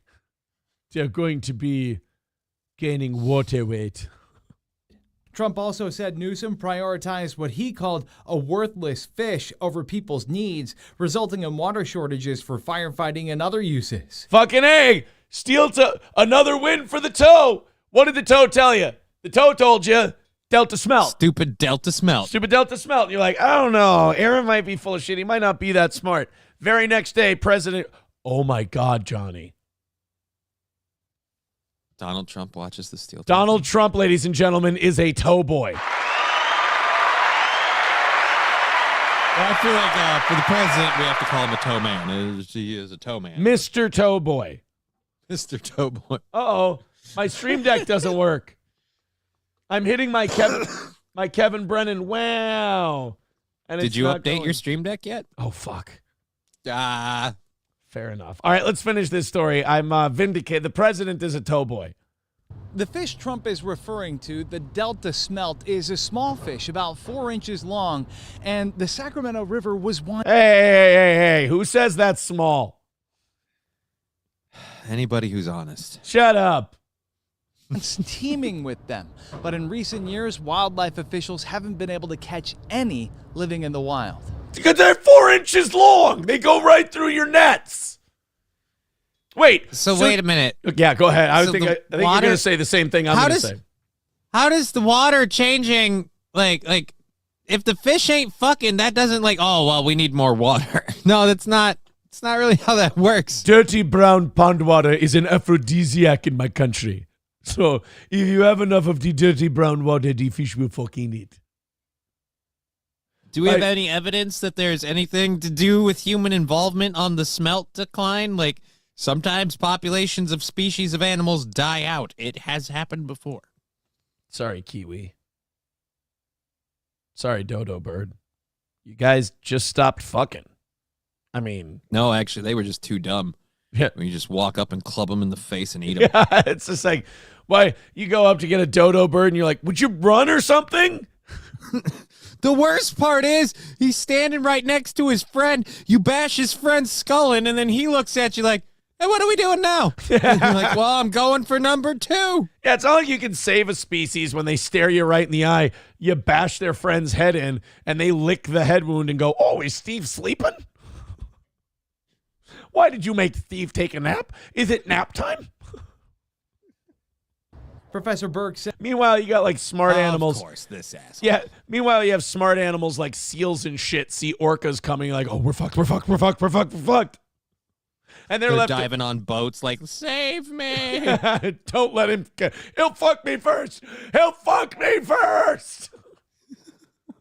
Which is weird because that's what the sea lions will do, given half the chance. It's weird. Why? What is it with aquatic creatures and getting really R-wordy? Dolphins, whales, sea lions. It's like every aquatic creature. It's like once they assert dominance, they're going to you. If the Delta smelt had half the sex drive as a dolphin, we could be irrigating water into these wildfires. God. You lost your house in L.A. You go down, you find the Delta smelt. You look at a male and a female, go, why don't you two have sex with each other? Says without environmental controls to protect them, the Delta smelt are a small part of the state's water policy. Booty hooty hooty hoo. Why'd your house burn down? Over 4 inches? Enough about your wife's affair. Oh, no, I meant the smelt. I apologize. Even if we didn't have the Delta smelt in there, we'd only be able to increase diversions by about 15, maybe 10% on average to the river. Yeah, so hey, those of you who have lost your homes and they all burned down, don't worry. We only could have put a little water in there to try and stop it. So, who gives a shit? Right. We could have done a little bit of preventative work here by making things, more lush and hydrated, and a little bit of preventative work here by clearing brush and stuff. And all of these little things might have done something, or we could sit on our ass and go, don't play politics. Yeah. Mad Joe with maybe the best super chat of the day. $2.99 from Mad Joe. He writes, smelted. We're not felted in California. They're smelted. Rest of the state. I want to be real clear. There's no tie between the Delta smelt and the fires that are burning in LA right now. Yes, there are. Yes, there are. Is. You just said it. You just said why the Delta smelt are connected to the wildfires.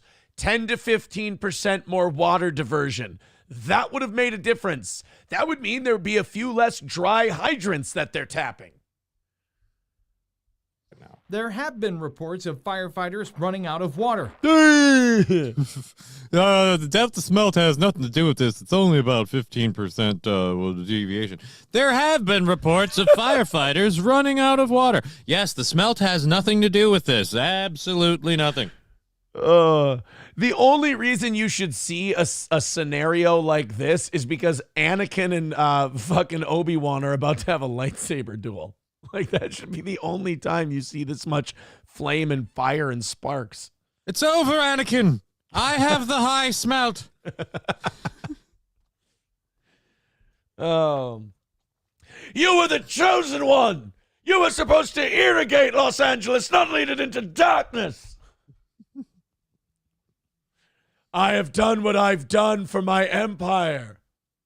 Gavin, my oath is to the Delta smelt, to democracy. By the way, people can criticize the prequels all they want. You cannot say that Ewan McGregor didn't put that motherfucker on his back and carry it as hard as he could. Oh, yeah. That's the only reason the thing worked. Ewan McGregor is the only reason that you can say that the third movie in the prequels is a salvageable, decent film. By the way, Episode 3 looks like a masterpiece compared to the last 3 movies. Oh, yeah. Well, the last 3 movies are just member berries. The issue, according to the water department, isn't the lack of... No, fuck that. The second movie had a chance to be great. If they would have let the black guy crash into that weapon... Right. And take himself... If he would have Randy Quaided himself, that's why Independence Day will be loved, and Episode 8... of Star Wars will be loathed because people liked 7. Like 7 was okay. Force Awakens. Well, 7 had this idea that it was promising, like, to take you somewhere with everything, and then they shit on it in 8. When Luke threw that lightsaber, you're like, oh, fuck this movie. Like, what an ass. There were several oh fuck this movie points. One when what's her name when Chunky Love won't let her boyfriend kill himself. I'm like, well, fuck you. Right. Like, no, I have to save him. Like, oh, and then What is it? I damn near threw something at the TV during the Princess Leia Mary Poppins scene. Where she floats through space. She just magically uses the Force to force herself. I'm like, all right, fuck off. What a great way to kill her off. And like, that's a sad, like, that's your Empire Strikes Back. Like, Leia dies in this attack. And fucking the only redeeming thing, like, because in Empire, at least Luke got away, right? And they could repair his hand and whatever, all right? That was the only, and then Luke and Leia communicate telepathically. So, like, you got something there. In Episode 8, Leia dies. The rebellion loses. They're all in turmoil. They don't know what to do. But at the end, holy shit, Finn crashes into this super weapon, crushes it, kills it, blows it up, saves their secret base, but they lose Finn. And you're like, wow, he died for something. Now that character means something. And then... Well, he did mean something before. He was our token black guy. We put a black one in it now. Dude, the black guy could have been a hero instead of a token. And then the Luke thing. Oh, dude, it's Hollywood. They don't want to portray that image. I don't mind making Luke like jaded with the Jedi and he hates it and whatever, but then give us a redemption. Not like, hey, there's an astral projection. Oh, it hurt too much. He's dead. It's like, have fucking, like, on the other side, on the villain side, you can have Adam Driver. Kylo Ren. You have Kylo Ren. Make him where he's got, like, people's ears on his dog tags. Like, he killed Han. He kills Luke. He's a fucking legend killer. You know? Instead, my uncle made me look retarded fighting a fake version of him, but don't worry, it made him so tired that he died. Fucking Luke's astral projection rope-a-dopes Kylo Ren, but he's like, oh, shit, too much. Water, but getting it where it needs to. And then at the end, Yoda's like, piss on all the Jedi books. They're gay, bro. And it's like, what? Yoda wouldn't say that. Right? Remember, like, Luke sets the Jedi book thing, or Yoda makes lightning strike it. And then Luke's like, whoa, bro, all the Jedi texts. He's like, boring to read they were. And you're like, this doesn't make any sense. Yoda the whole setup was sad because Luke actually was supposed to have rebuilt the Jedi Order, and there was a whole bunch of stuff to that in like books and things a long time ago. So it was really weird when they make the movie, we're gonna do that, but he tried it once, but then one of the kids had a hissy fit and killed all the other kids, and then that was just, we're done. Yeah. Well, give it our best shot. Jeremy. Turns out I'm a horrible babysitter. Yeah, it is. Sorry about your kid, bro, but he's a total asshole. Sorry, Han. I cut off my left arm, and I cut off my right arm, and I'm a horrible babysitter. I'm saying when the Jedi does it, it's not illegal. Honestly, if they would have turned the second movie into a Frost Nixon with Luke Skywalker, it would have been a better movie. Like, here comes Rey, and she's going to interview Luke about him trying to kill Kylo Ren. It's like, are you saying that it's not illegal to kill a child in their bed? I'm saying when a Jedi Master does it, it's not illegal. Well, that's what I believe. I understand that a lot of people don't agree with me. And then Yoda fucking stops the interview. He's like, stop. Luke takes him into the back room. What was that? Did you take pity on me, Yoda? About to make a huge declaration, you are. Make sure you're ready, I want to.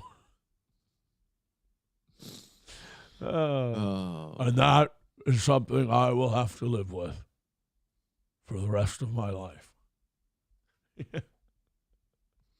They Would be a better movie. Yeah, they interview Luke, and he's like, now when you went in, the Emperor ended up being thrown by your father to his presumable death. But your father, you also left him there to die. Well, now, wait a minute, because you're doing something that, I don't have any notes in front of me, and you're bringing all these notes here. And my father, hey, look, when I had his mask off and I was going to take him back, I was going to save him. And my father said to me, I only got one complaint about this whole Jedi thing. I wish you would have came in here sooner and harder. You know what? I did it. I fixed episode 8. You should have made it Frost Nixon, and it would have been killer. Hulkamasha Baby said episode 7 was just 4 with new characters. You can't tell me otherwise. I know, but that was safe. Like, compared to what they did in 8 and 9, which, by the way, you can't really shit on 9 because it was just, like, doing what it could to backtrack and fix 8. Right.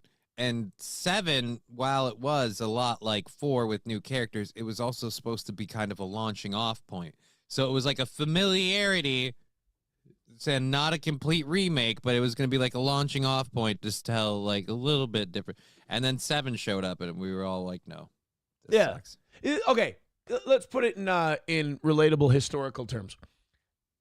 Episode 9 would be like if everybody in the car in Dallas was just sitting there trying to hold John F. Kennedy's brains in his head. It's like they're not sitting here trying to make sure the president's okay. They're just trying to hold as much brain matter in as they possibly can. Excuse me, Jackie, can we get that off your dress? We're trying to hold this in as much as that's episode 9. I'm not trying to grab your tit. I'm just going for frontal lobe. Yeah. Lee Harvey Oswald has already blown a hole through the head of Star Wars. We're just trying to make the franchise as comfortable as humanly possible until it finally dies. By the way, Kennedy didn't even die until he was already in the hospital, did he? Didn't he get shot and his head was blown off, but technically they just pronounced him dead at the hospital. Yeah. It's not like he was still kicking. That would have been weird. Like JFK's trying to talk, like Glenn's trying to talk to Maggie after he gets belted in the head by Negan. Ugh. Not good. $300 away from today's goal. Let's get down to business, boys and girls. Throw in a couple of bucks to the toe. Streamlabs, PayPal, Super Chats, Rumble Rants, etc. We got about 700-800 people checking out the show at the moment. Go ahead and throw us a couple of bucks. It's our last goal of the week. Let's make it a win for the toe. 300 away. Again, we got first place, Wally World with 135. You got Jeremy at 114 now in second place. You got Flinty Gecko in third place with 100, and Jeremy hold on a minute. Wally World in first, Jeremy in second, Travis in third with the 101.7, and Flinty in fourth with the $100. There we go. So anything over 100 gets you on the board.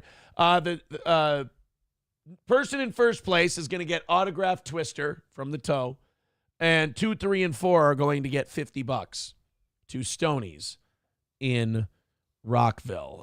Chevy fan says 300. Oof. Well, look, we were in a bad spot yesterday until 8:30, 8:45, and this audience came up big for us. So plenty of possibilities. Life finds a way. Throw us a few bucks over on PayPal, Streamlabs, Venmo. The links are in the chat. We are an even 300 away from calling this another win for the toe and having 4 perfect goals for the morning shows this week. All right, let's get into this Crowder, not gay Jared thing. I think we've got the California wildfire. And by the way, I did write down Gavin Newsome as one of the clips today. All right. By the way, the toe got back into the algorithm sooner than I thought. Really? I thought it was going to take a while because I haven't done clips in a long time. And I just wanted to do stuff that wasn't because all the clip channels will clip out the drama stuff and the shitting on people and all of that. I wanted to do other news algorithm stuff so we could get exposed to a different audience. And the Jason Whitlock stuff we did, the first one did okay. I think it's around 1,000. But the second one was kind of meh. And I'm like, yeah, this is what happens when you don't do clips for 6 months. You got to work your way back into the algorithm. And then yesterday I covered Jim Norton leaving Sirius XM. And that one's got Okay. a couple thousand already. So I was very happy with that. So, yeah, hopefully we're getting back into that algorithm sooner rather than later. And yes, when we start getting the numbers and the data back on how those clips are doing monetarily, we will be removing them from the goal. How's that? Would you says, I had to type you into the Rumble search box to get your show today, Aaron. I'm going to, over the weekend, I'm going to work on why I can't set up the stream in advance on Rumble anymore and then put it into Restream. Are you having a problem with that? No, but I don't use Restream. Oh. I use Streamlabs, so it's built in. So I just literally put in the key, the stream key, and the information every time into Streamlabs. and Wait. that's it. So on my Streamlabs, I can set up each stream individually? Well, I pay for my Streamlabs. So are but- you saying I should get rid of Restream and go to Streamlabs? Well, that's what I do. I'm not saying it's what you should do. I wouldn't give you advice because It's just that they added Rumble finally, which is something I've always wanted instead of the custom RMTP. But with the custom RMTP, I could put the stream I created into that the thing. Right. I can't do that now with the Rumble thing. It just creates the stream for me before I start. Which is obnoxious.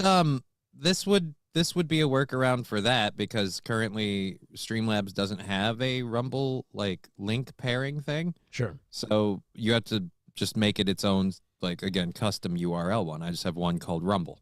I'm pretty happy with Rumble. I have to say, I think they've abandoned this idea of being the big bad conservative YouTube. And I think they're kind of settling in and going, we're just going to be another streaming alternative like Kick, like Twitch, like these other places. And we're just going to be, and yeah, we'll be a home for right-wing commentators. We'll be a home for conservative discussion because what that'll do is even if the company can't be profitable, you'll have wealthy investors who will be willing to keep you afloat because they'll be like, this is important for us. You know, having Glenn Greenwald and Dan Bongino and Crowder and Russell Brand and all these guys and Barstool Sports. They got to deal with them too. It'll keep them afloat. But I know Rumble has its problems, like it has its bugs and its issues, but I think they're on a path that they can sustain. I think that they're doing well. They've cut out a lot of these bullshit contracts. They gave out way too many Rumble deals at the beginning. They found out that Revenge of the Sis really didn't bring them anything. Ricada obviously was a fucking disaster. And a bunch of other people didn't get their Rumble deals renewed. The Rumble deals will be for the Crowders, the Bonginos, and the Brands. Yeah. And then after that, it'll just be like, hey, stream on Rumble if you want to. It's pretty dope. But you can make 10% more here than you can on YouTube. All right, let's go into this. Speaking of Crowder, he has settled his lawsuit with Not Gay Jared. If you didn't know about this, Crowder had a producer for years who was like his right-hand man. He was his Tom Hagen. He was his consigliere. There's Crowder, there's Not Gay Jared. I mean, they went on fucking Rogan together, you know? So Crowder and Not Gay Jared have a falling out. For whatever reason, there are... Now, you have the big-time Crowder haters who their contention is that Crowder saw how much attention Not Gay Jared was getting. People liked Not Gay Jared more, and they did. He was a more likable personality. And Crowder's like, well, get the fuck rid of him. You know, I don't want my background guys becoming stars. Right. Whether or not that's the case, I don't know. But Jared is out of the picture. Crowder makes him sign an NDA. You can't talk about my dick being on people's shoulder. You can't talk about how much I really love tucking it and dressing like a woman. You can't talk about any of these things. And then all of a sudden, the Crowder divorce I'm the Swedish chef for this segment. Well, we got the divorce stuff with the Sturf and Crowder and the Nurtigerd Jerd. So you have all the divorce stuff comes out, and that video comes out. You know, the fuck it, watch it, fucking watch it video comes out. Right. And Not Gay Jared has some stuff to say about this because he's Team Hillary Crowder. And all of a sudden, Crowder's lawyers start getting involved and going, fucking watch it. They give Jared a watch it. And so then Jared goes public to the rest of us, makes this video where he says, hey, help me crowdfund this lawsuit. Not only is Crowder enforcing this NDA, but his lawyers are also getting involved in my employment and trying to screw with my jobs. So he launches this lawsuit and a complaint with the National Labor Relations Board, the NLRB. Crowder's people start fighting this lawsuit. They basically think they can cost Jared enough money where he'll drop the thing. Mm-hmm. Well, Jared gets the lawsuit funded, and now we find out yesterday that in December, they settled this thing. Crowder and Jared reached the settlement agreement above, in which Crowder agreed to pay Jared an undisclosed sum, so he got some money. But I think the biggest thing for Jared in this is that Crowder rescinded the non-disparagement and confidentiality clause in all of his employment and severance agreements. So Jared gets to keep the money because, remember, I think Crowder's people were trying to go after his money too. Right. And now they can't. In exchange, Jared agreed to withdraw his National Labor Relations Board charges, which is, it's a hollow victory for Crowder because Jared gets some money and now Jared can make content talking shit about Crowder, which I'm excited. I'm sure he'd have a lot of viewers if he came on to say, like, oh, so this is what it was like working for Crowder. Hey, Not Gay Jared, we'd love to have you on the toe. The agreement contains a confidentiality clause that forbids Jared from revealing the amount of money Crowder paid him. That's fine. We don't need to know. The agreement also states that the settlement payment represents attorney's fees and expenses incurred by Jared in defending against Crowder's legal act. So Crowder had to pay every dime that Jared had to put out there for attorneys. Nice. That is all the way nice. Now, if I'm Jared's attorney, I'm jacking up what those rates actually were. And that the parties may publicly disclose that the claims were settled and reference any information that is in the public record.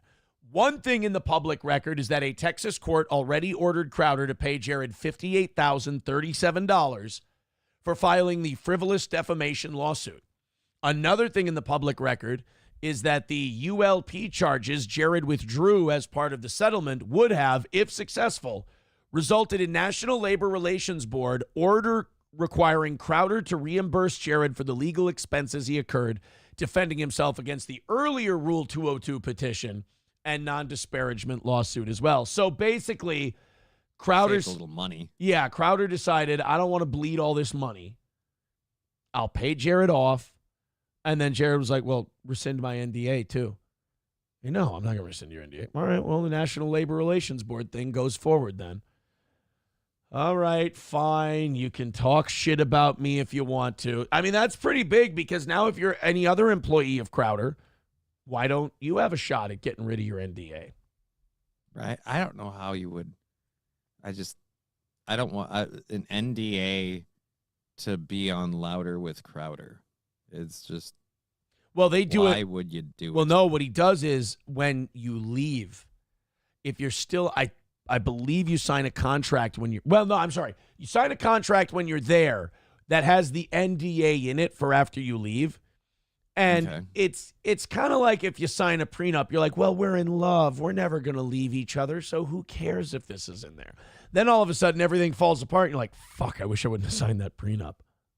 You're microwaving potatoes and turn around and find a dick on your shoulder. And you're like, God damn it. Yeah, you're Jared and you're like, it's another good day. We got a good show coming up. I'm making a baked potato here. What the fuck? God damn it. Not a dick again. God damn it, Steven. And you're dressed like a girl again. We're not even shooting anything today. Sorry, it just feels nice against my skin. So this thing's over. I am, boy, you know, I tell you, Jared would be a bigger man than I am if he decided, you know what, I'm going to be done with it now. I wouldn't be able, I'd be sitting there Jared. On my pillow the night before going, God, I wish the morning was here so I could fucking run this asshole into the ground. Yeah. I really want him to go public with what he may or may not know. You know, you don't hear as much from Crowder anymore because he's doing the Rumble thing. I think that the Rumble thing is kind of Crowder cashing out. You know, he's like, oh, you know, he's got his Mug Club money, which I'm guessing still does millions of dollars a year for him. You know, the monthly membership deal. But then you get in the Rumble money, you get to do your show there. I'm sure he's still got tens of thousands of people watching at a time while he's on Rumble. Good for him. But like, I think Crowder Day is over. Oh, definitely. Yeah. I don't know how anyone still watches him when you've seen him be such a, just again, fake, two-faced kind of thing. Like the whole stuff that happened with his wife, the chest surgery to look Oh buffer. yeah. I forgot about the chest surgery. Why does like it's just he's so utterly fake. Yeah. It's just ugh. What is it about these guys who want to be trad dads or like trad husbands and shit, and they just end up being monstrous pieces of shit? I mean, in fairness to Crowder, I mean, he didn't have a kid who tested positive for coke or anything. I mean, at least He Crowder's didn't get a chance. Yeah, at least Crowder's kid wasn't on coke, so I guess that's a plus. His wife got him out of there beforehand. Yeah. Mussolini Diff with $2 says that money that better be there. He's still falling apart. He's still mad at me. Really? I have no idea why. I saw when I was launching my show, getting my show ready yesterday, I'd seen that a clip had been put up on his show, according to Rumble, 5 days ago, but the show's date was 10/5/2025. Oh my God, I was Mersh! like, wait a minute, we're in October, bro. Mersh is from the future. Yeah, quit fucking with him. No, I still see Crystal Crocodile or underscore Mersh. They'll still have clips where like, I fucking hate Aaron. It's like, bro, we've never met. you gotta You're let this taking go. this way too personally. Like you made my co-host cry on a vulnerable day once, and I called you. I said you were being kind of a dick. I didn't even really go in on you for it, and ever since then, you've just been like, fucking Aaron, I'll be there, dude. And as the co-host who he made cry on that day, like ignoring you is very, like, I don't mean this in a mean way. Ignoring you is very, very easy. You turn off the show and go on about your life. Not for me. That's simple. Not for me. It's not. It's really hard for me to ignore him because, God, these clips show a real disaster in process. It's like saying it's easy to ignore the California wildfires. Like it is, but holy when shit. you don't live there, yeah. But yeah, the thing about Mersh is it's a lot like the California wildfires. I'm like, I've never seen shit burn down this majestically before. So it's rather difficult. But hey, that money, Johnny? Yeah. It better fucking be there. Turd Burglar I really said, need to order those googly glasses. Turd Burglar says, I'm surprised Mersh hasn't brought down Rumble yet. Dude, this drunken retard has been saying shit like, I'm going to get the CIA can hire me and I'll help bring down Rumble. And then like, I'll sue Rumble. And okay, Patrick Melton, you're going to, yeah, what Rumble's doing is actionable.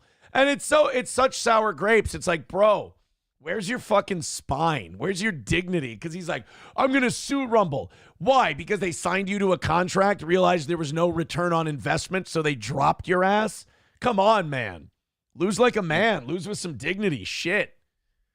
Plus, you still broadcast on Rumble. I'm going to bring them down. Until then, I'm live on Rumble. He really does think he's like the terrorist working from the inside, and I'm going to bring down Rumble. They don't even know. Like, you realize you're doing this on film. We can watch the clips. People clip the show. Like, I don't know if you're not very subtle, sir. Mersh thinks that Rumble has like meetings about him.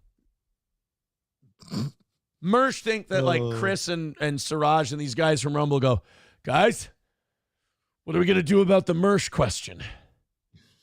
Well, his eyes are going all swirly in his head, and he's losing bets on sports games, and he's his internet barely fucking works. But guys, it really sounds like he might have the high ground on us.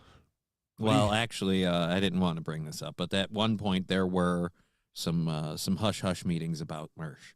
But those were meetings of, we don't like seeing you this way, and we just want you to check in for a little while to get yourself back together, and then we can come back. It's okay. Everyone falls. Whereas Mersh thinks like Rumble's having meetings, and they're like, do we call Bongino and tell him to go in on Mersh? Is it time to call Bongino in? No.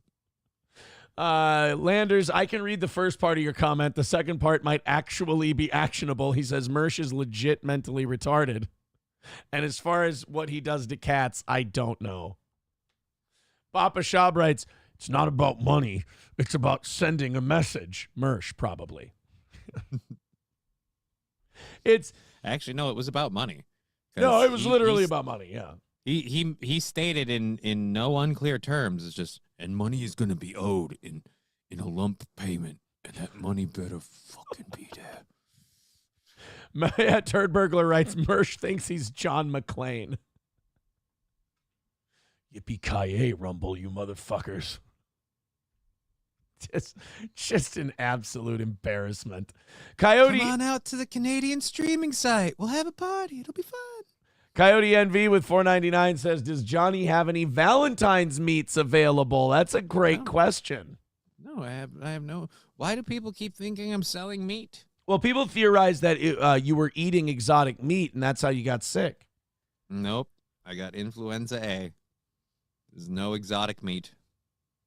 Can you get influenza A from eating tainted meat? Is that a possibility? I don't know. I haven't had any tainted meat. All right. Where would I get tainted meat? Don't get all fucking defensive on us. We're just trying to look out for your health. We're trying to make this political. Sorry for caring. Sorry for Eat caring. any tainted meat. And that Tamiflu? Yeah. Better fucking be there. Oh, dude, that was the best part. My neurologist made me go to the ER. They're like, we need to know what's causing you to have this fever. You got to go to the ER. And I was like, it's a waste of time, a waste of resources. They won't do anything. I've been sick this long. I'll just wait it out. No. You got to go to the ER. And so long story short, I went to the ER. They tell me, hey, it's influenza A, but you've had it so long that even Tamiflu won't do anything. So we're just going to send you home. They just diagnosed you with a flu and then said, all right, fuck off. Then said, fuck off. Yeah. And so, like I said, I could have just sat at home and waited it out. Would have been the exact same thing. We do have someone texting in asking, no gorilla meat for MLK Day or the inauguration? All right. I don't know why you would want that specifically for the inauguration. And two, what would that have to do with MLK Day? That sounds remarkably insensitive. And three, I haven't been selling gorilla meat. Why would I have gorilla meat now? He does, no, I've I'm never gonna had get any meat. No, I'm going to get you back on this. Johnny does not sell gorilla meat. He sells gorilla cum. No, that's not it either. I don't need that rumor spunking around now, too. Well. Yeah. All right, boys and girls, It's a verb. We are 295 away from today's goal. We're a ways behind today. Let's see if we can do some catching up. Streamlabs, PayPal, Rumble Rants, Super Chats, and a bunch of other ways that you can contribute to this program. Throw us a couple of bucks. Tell me you love me. Get yourself a signed Twister from the toe, or just throw in some money because you think I'm handsome. Or because you feel sorry for Johnny that he has to be here. Streamlabs, PayPal, Venmo, Super Chats, Rumble Rants. It's our final goal of the week. It's the last one. Let's bring it in for a landing, boys and girls. What do you say? 295, a rally here and a rally there. And, of course, the hype train always available. 7 contributions from 7 different people over $5. We do the hype train. This is terrible news. You know, I don't have any clips from The View today, but I do have Sunny Hostin news. Oh, yes. And the I don't know if you saw this. I mean, terrible news. I don't know why Johnny's laughing. I don't know why he's no reason at all. I don't know why he's excited about this. This is really bad news. Sunny Hostin's husband is apparently being named in a RICO case for insurance fraud. Can this, like, you laugh, but really, can this woman catch a break?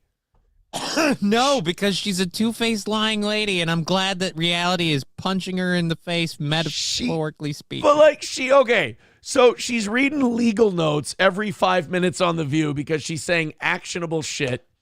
Her liberalism has made her clinically depressed. She finds out that her family's a bunch of slave-owning Spaniards. That's not After hyperbole. she's been screaming about reparations and injustice for black people for her whole life. And now, as 2025 begins, she goes, "Whew.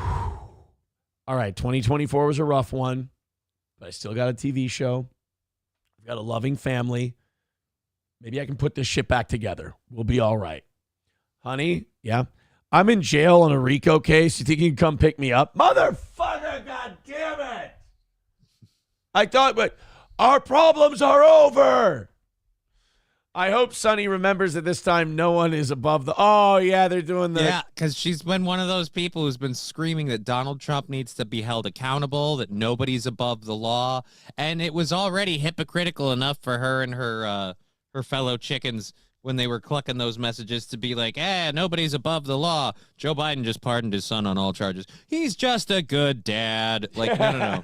That's fucking bullshit. But it's even better now. Like, nobody's above the law. Yeah, how about your husband? Oh. Yeah, the husband of The View co-host Sonny Hostin has been accused of insurance fraud in a sweeping federal lawsuit filed last month. So this is civil. This isn't criminal. Orthopedic surgeon Dr. Emmanuel Manny Hostin and his practice, Hostin Orthopedics and Sports Medicine, were named among more than 180 defendants in a major RICO case filed on December 17th. I thought RICO was criminal. Yep. So this is both? Well, RICO, if they're filing RICO charges, that's, as far as I know, criminal. According to Daily Mail, Hostin and the other defendants were allegedly receiving kickbacks for performing surgeries and fraudulently billing the insurance company that provides Uber, Lyft, and other taxi companies. Okay. They're pretty much just overbilling for services. Yeah, and then pocketing the extra. Hostin... You don't think a cab to the doctor's office costs $20, do you? Yeah. That orthopedic knee surgery, you knew then, and you did nothing. Don't give me underbilled. You were billing them. Hostin knowingly provided for... Well, wait a minute. What do we do when they find out you were overbilling? Checkmate. This is not checkmate. Hostin knowingly provided fraudulent medical and other healthcare services, including orthoscopic surgeries, adding that the American Transit Insurance Company, which filed the lawsuit, was billed in exchange for kickbacks and or other compensation, which were disguised as dividends or other cash distributions. So I don't get how a lot of this white-collar crime works. So they were taking these surgeries, but they were billing them to the transit company that does the Uber and everything else, and the insurance companies were taking a percentage of what they would have had to pay out for the surgeries and just giving it to Hostin and his firm? I think if what I read from it, it's they were taking, they were billing services that they weren't necessarily using. So like people would be, say, getting to their place and they'd bill the insurance companies for like transit services that they didn't need, or they'd charge them way more than they should for those services just to, again, pocket the extra. I just want to say I hope Shuli's okay in this whole thing. Finding out that his show is part of a big Sonny Hostin husband problem, like the Uncle Rico podcast, isn't that what this is all about? I don't think he's that's being sued under the Uncle Rico podcast rule. No, I don't think it's. Did he do a knee? Did he do a new knee surgery on Stuttering John? Is that what this is? I have no idea about that, but I think this one's the RICO is the Racketeering, Influencing, and Corrupt Organizations Act thing. I really love how you pretended you didn't have to look up what RICO stood for, you smug son of a bitch. I know. I love how you were staring right at a screen and then pretending that you didn't know. I got 4 of them here. I got a lot of screens. So this has nothing to do with Stuttering John or the Uncle Rico. Like, Shuli is not involved. I don't think so. I could be wrong. ESO wasn't doing some weird shit with the insurance companies in connection with his child, like all that stuff. So Shuli is free and clear in all this.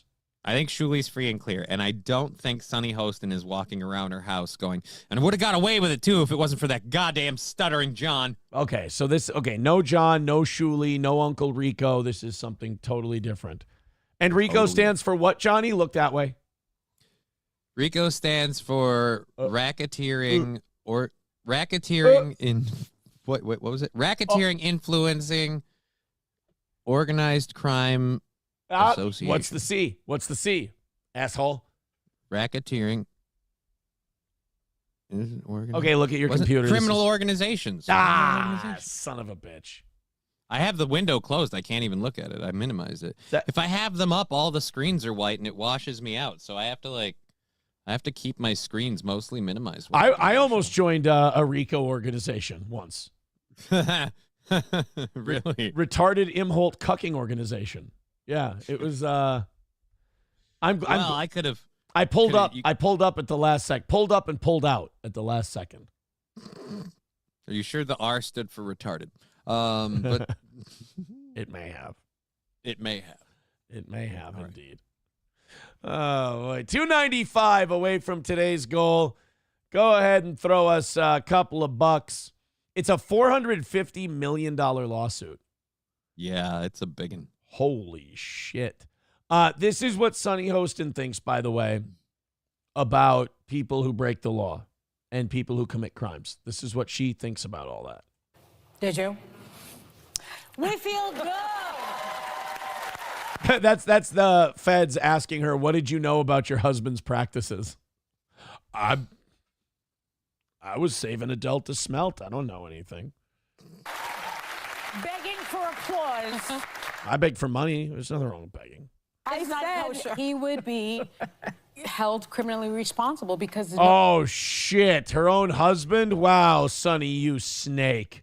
You're celebrating him being held criminally responsible? This is disgusting. I mean, that's in a weird way admirable, but then why didn't you turn him in or something? It's weird how you stood by while he committed this crime over and over. Remarkably gross. I agree with you. No one is above the law. He would be at the very least charged. He not only has the New York case, he has the Georgia case, he has the Department of Justice cases. There are 2 or 3 of them there. I mean, you can't commit so many crimes and think that you are above the law, even if you are the president. Wow, you know what? It's good to know that Sonny Hostin has a good moral compass about her. I'm sure she's going to tell her husband the same thing. God, if I had Cable's time machine, I'd just walk in at that point. You're not above the law, even if you're a president. What if you're an orthopedic sports surgeon? Just out of curiosity. Well, that's oddly specific. I don't know why you would ask. Why are you asking me? Do you this think again? she knew? Do you think she knew anything about any of this?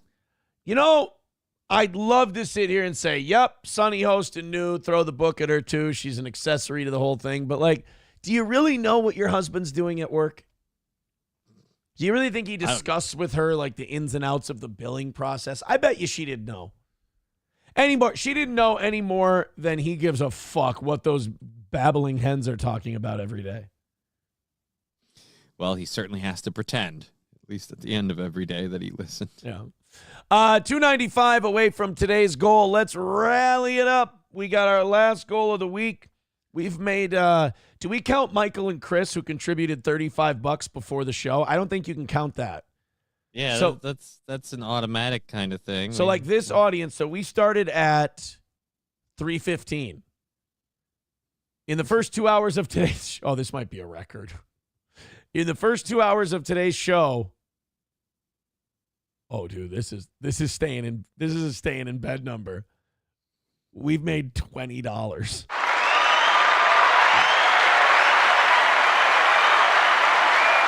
I thought the Newsome and Crowder stuff was fucking clippable, and that's been our whole show. If you appreciate what you're doing or what we're doing, if you like what we're doing, let's pass the fucking hat around like the buskers that we are, and let's try to make a couple of bucks. $20 in over 2 hours. We're not even making minimum wage today. Ouch. Bro, today's a bloodbath. Streamlabs, PayPal, Super Chats, Rumble Rants, Venmo. If you could, we sure would appreciate it. We suck.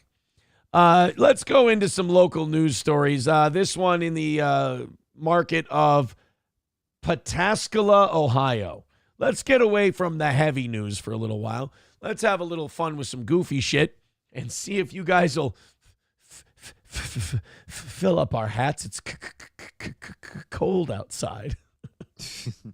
295 away from not being giant steaming piles of failure, if you could. By the way, I got a big compliment from a listener yesterday. They said, the funny ways you were begging for money yesterday don't feel like begging. They just feel like part of the show. I'm like, you know what? I'm going to keep that in mind. And that's how we beg from now on. Okay. And laugh off our failures and hope that people take enough pity that they're like, all right, here's a 20, you piece of shit. All right, let's go to Ohio. A lot of people, they spend times at like petting zoos and shit and farms and shit. And they're like, oh, the piggies. Oh, the piggies. Here's the thing about pigs. They'll fucking kill you in the wild. Yeah. Pigs will eat your fucking head and not think a thing of it. This is they're investigating a woman's death in Ohio, and they think she might have died one of the worst possible deaths you could have. Let's call it the Mason Verger treatment. Yeah, here we go. Oh, wait, I think we're going to have an ad first. Your destination for 5-second fun all ad summer for long is Treasure people Island. eating pigs this summer eating is people. stacked with incredible. Well, new details tonight at 6. A 75-year-old woman was found dead on Christmas Day, and now Pataskala police say pigs may have contributed to her death. Jesus. You're 75. The things you've seen in your time on this earth, and it's all the horrific way it ends of you're lying on the ground, and the last thing you see is just a giant pig face as it chews on your head. Dibbity, you're dead, bitch. He always looked so cute. He never wore pants. It was adorable. This happened in Licking County in the... Oh, that's not why. Why does it have to happen in Licking County? I thought there was a lot more chewing than licking, but okay. Contributed to her death. This happened in Licking County in the 4000 block of Mink Street. The coroner's... Oh, there's just too much going on here. And I'm not just talking about the plastic surgery this woman's face has had done. God bless her for at an older age hanging on to that gig. So Mink County, it was Licking County, and it was Mink Street. Mink Street. Licking County, Pataskala, pig, prone woman dead. Female cop, gun drawn, pig bite, pig lady. The office says the death is accidental, but tonight we know police are... I know, you might want to ask the pig. Accidental, my aching ass. I was starving. And isn't that fair? I mean, when we're hungry, don't we enjoy having bacon? Right. It's all right to get one back. This is payback. 10 TV's Tara Jabor has our story. Don't eat bacon if you're not strong enough to fight off the pigs. Pataskala police say on Christmas Day, a woman was found dead on the front steps of her home. Now, neighbors in this area tell us that they were shocked to hear the news. Pigs may have contributed to a woman's death in Pataskala. They just cannot bring themselves on the news to say, pigs ate a lady. Pigs may have contributed. What, did they bring her cartons of cigarettes every day? What do you mean the pigs... Pigs may have contributed. They were aware that she had high sodium, and they just kept pouring salt on everything she had. Yeah, the pigs may have contributed. The woman had clinical depression, and the pigs were like, I mean, what do you really have to live for? Let's be honest. They kept bringing her rope. They kept turning on her oven. It's weird. Police say they were called to do a welfare check on a 75-year-old woman after she didn't show up for a holiday celebration. There was a whole bunch of police cars, and I'm going to get investigators and whatnot outside of the lady's house. But police say when an officer... Do you imagine being a cop and coming upon a body that was eaten by pigs? Oof. Oof. I notice you have no problem looking at me. But when I mentioned the name Jesus Christ, you couldn't look me in the eye. Arrived on the scene, he saw a large pig enter the area. They found out the animal. That's not very nice. His name's Patrick Melton. Come on, guys. This is bullying. Belonged to a woman next door and told the woman to quarantine the animal until further notice. It was pretty crazy. And Johnny, why do they have to quarantine the animal? This is the disgusting part. Because it's a pig? They have to kill the pig. They have to cut the pig open, and they can see if they can find pieces of the woman. In the pig. In the pig. I'm not going to At least if the pig... I'm not going to do some kind of a half-ass autopsy on a pig and watch that elderly woman spill out all over the dock. Dude, what if the pig didn't eat her, though? And so then you kill the pig and you're gutting him and all that? It is the holiday season. You can have ham, you know. Crazy wild because there's not just wild pigs roaming.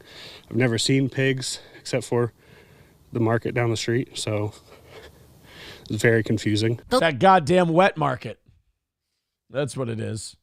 Licking County Coroner's Office says the woman died from bleeding out due to extensive superficial injuries by livestock animals. Oh, so the pig just chewed into her head until she bled out.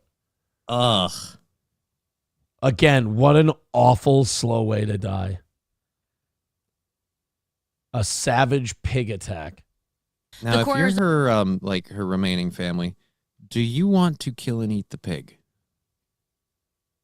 Yeah, like there's no malice on the part of the pig.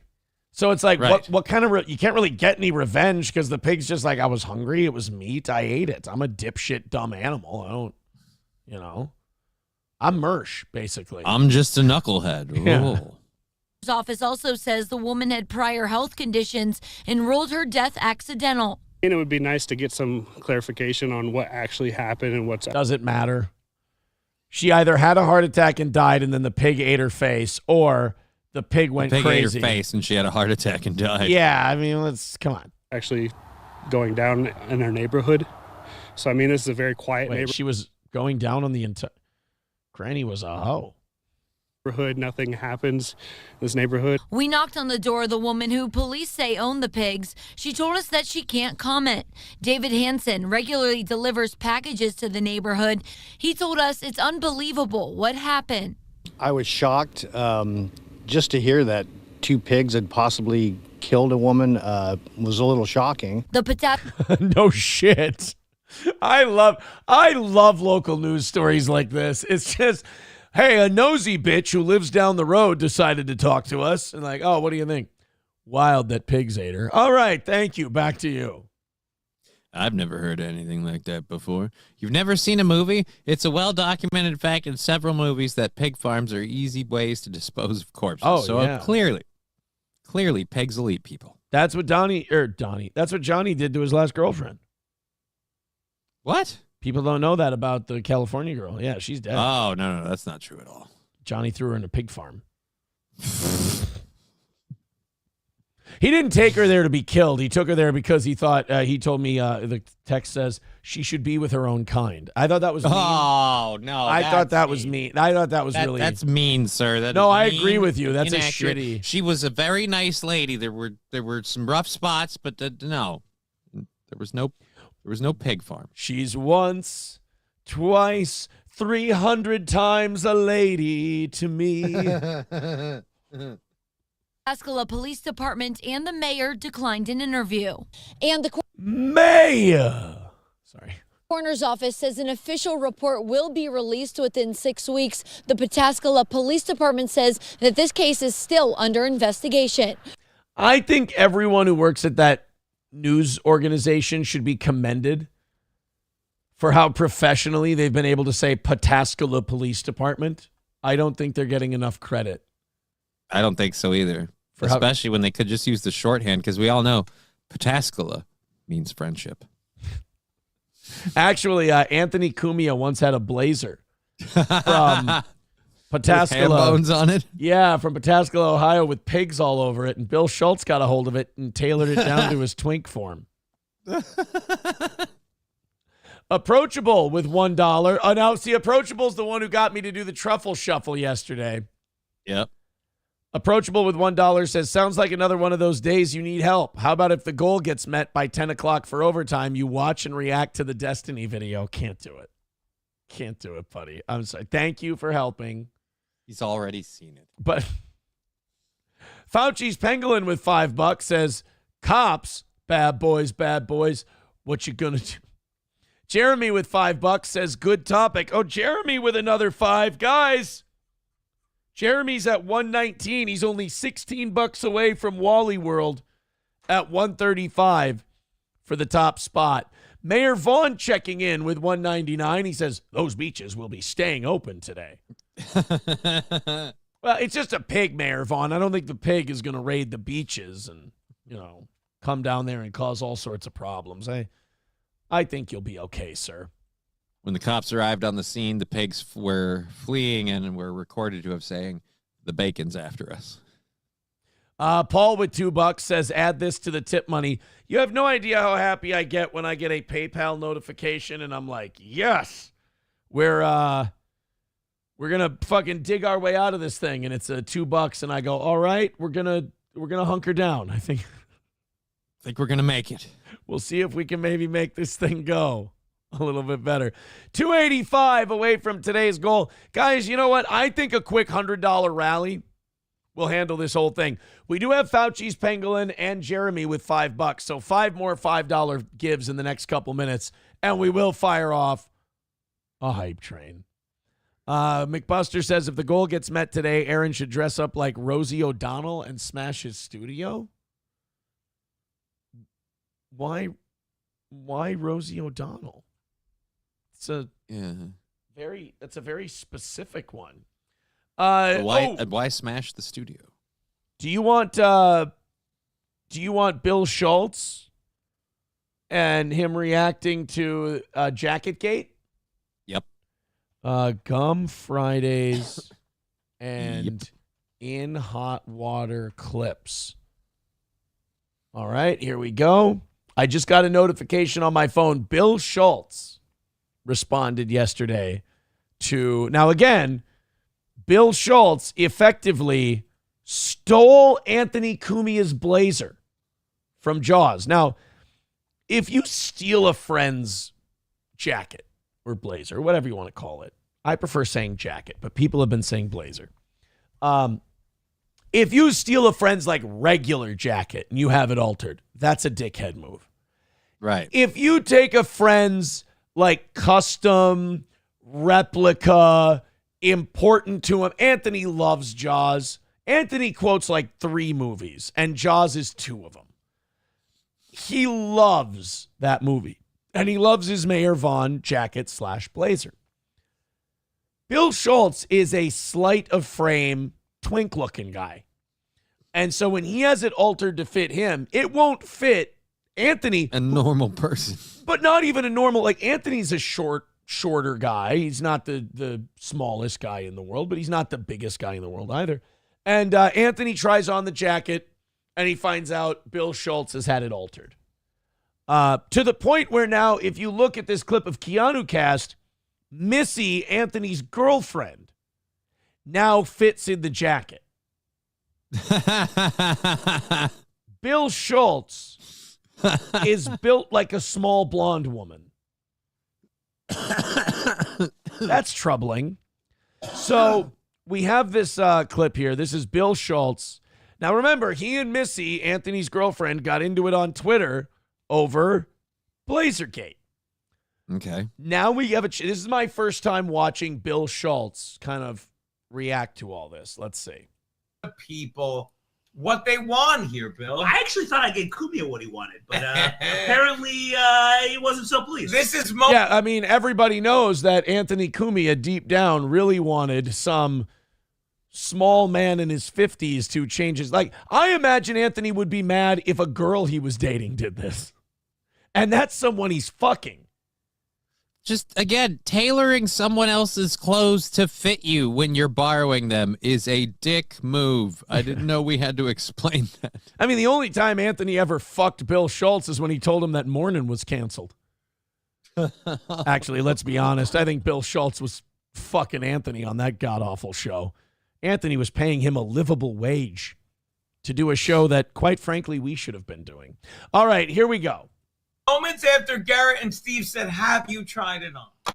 Ladies and gentlemen, directly the jacket stuff. I guess I just get to keep it. So, by the way, at this point, Anthony doesn't know. Right. Anthony He still hasn't been informed that it's been tailored. Because it's not like Anthony's some fucking asshole who just wears a Mayor Vaughn jacket around places. So Anthony has his Mayor Vaughn jacket back. He has not tried it out. And it would never occur to someone that someone would borrow your jacket and spend $100 to have it altered. Let's see. But he told us that he brought it to a tailor, dry cleaner, to get it kind of fitted to his slight frame.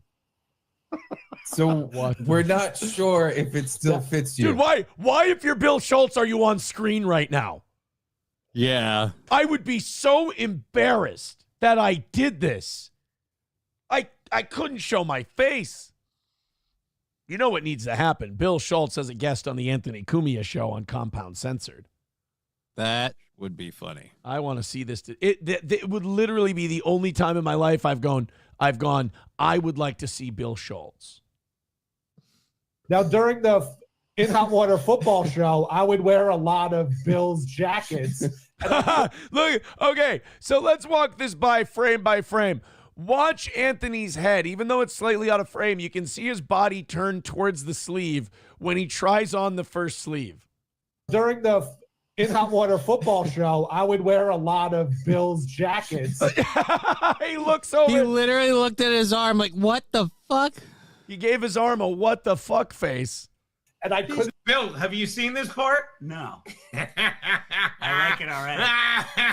Well, so Bill's just a piece of shit.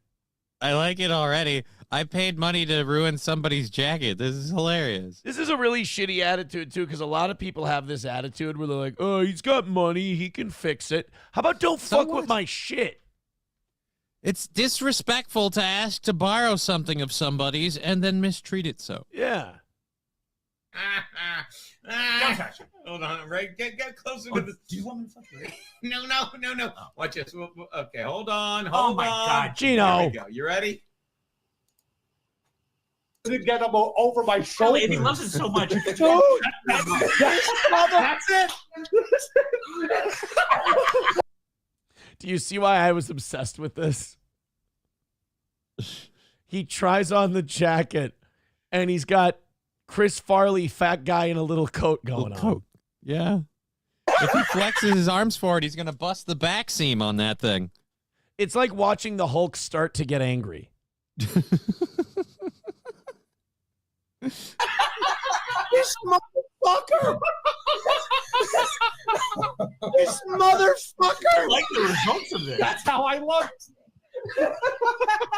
My work here is done. Holy shit. Right? He can't even button the damn thing. Oh, no, it's forget too it. meth chic for him. How does a man get that slight? Well, I don't know. I guess I hung out with one for like 6 months, right? Cocaine, motherfucker. That's how you get that sleight of frame. Oh. He fucking fucked my coat up. This is great. If you want to see what's worse for you, cocaine or booze, I want you to see Anthony Cumia, known drunkard, versus Bill Schultz, probably coke guy, and the way this jacket fits. Holy shit! He fucking... That son of a bitch. Yeah, so I had You know what I'm having a little bit of trouble with? I'll be honest with you. What's that? Watching one of my broadcast idols have to wear old guy glasses. Yeah. That's a little weird to me. That, you know those moments where like an athlete or a famous person when you were a kid like dies and you start to feel your own aging process, so to speak? Right. Watching Anthony Cumia wear grandpa glasses fucks me up a little bit. Because I'm like, oh shit, I'm not as young as I think of myself to be. I know, right? Ugh. We're getting older. Yes. feeling. That's great. Holy shit! He had it tailored to his little girl body. He can't afford rent, and he tailored a jacket. wait, why? Well, because he lost his only paying gig. Yeah, thanks a lot, Anthony. Yeah, that's what I would have done if I were Bill. Well, why can't I pay my rent, asshole? That was the thing too. He said it cost over $100 to get it tailored. I was like, "What are you doing?" And then he had to I am out of the Bill Schultz business. I'm out. Wait a minute, Anthony. In fairness, I think you sent that message loud and clear when you fired him.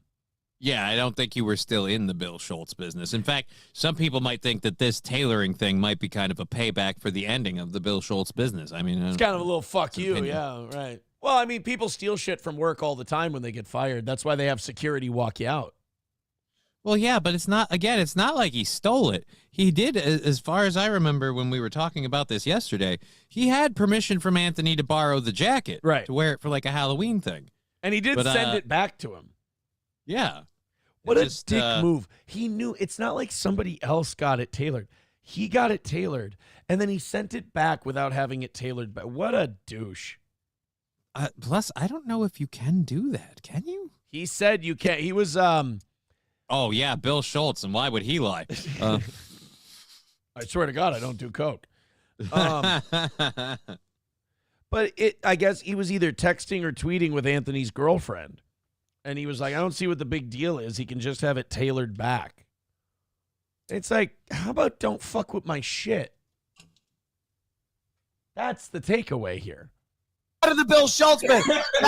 Insult. It was never a business. Holy shit. It was more a Ponzi scheme. Wow. Well, I didn't mean for Bill to get in any sort of trouble, but I had to know. Later on, I've been thinking for months about how that jacket would fit on him. Go there and have the sleeves put back. Look at how there he goes. Did you hear that? He goes, do you know how tailoring works? You can go there and have the sleeves put back. It's his fucking Mayor Larry Vaughn Jaws replica coat, and now it's been altered. Now it'll be multiple times. And I don't know if you know this, but when you like curl in sleeves and then tuck them in and stuff like that, tailoring them in such a way, when you undo that, you'll be able to see places where they were stitched. Right. So it's going to affect the jacket. Bill Schultz 100% in the wrong on this one. long the sleeves are. They showed the before picture. Look at this. Look how long the sleeves are. It fits perfectly. You motherfucker. Oh my God. Bill Schultz is kind of a sociopath.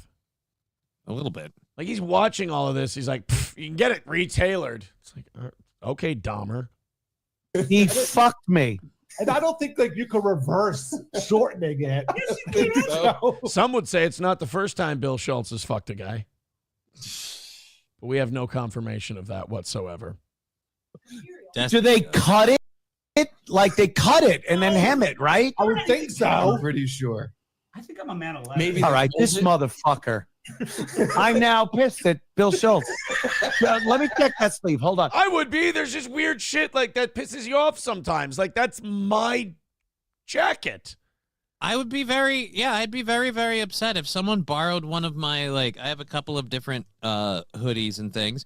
I have a few Deadpool ones that I really like, and I've let people borrow some of my Deadpool jackets. My favorite one is the one that I made that looks like a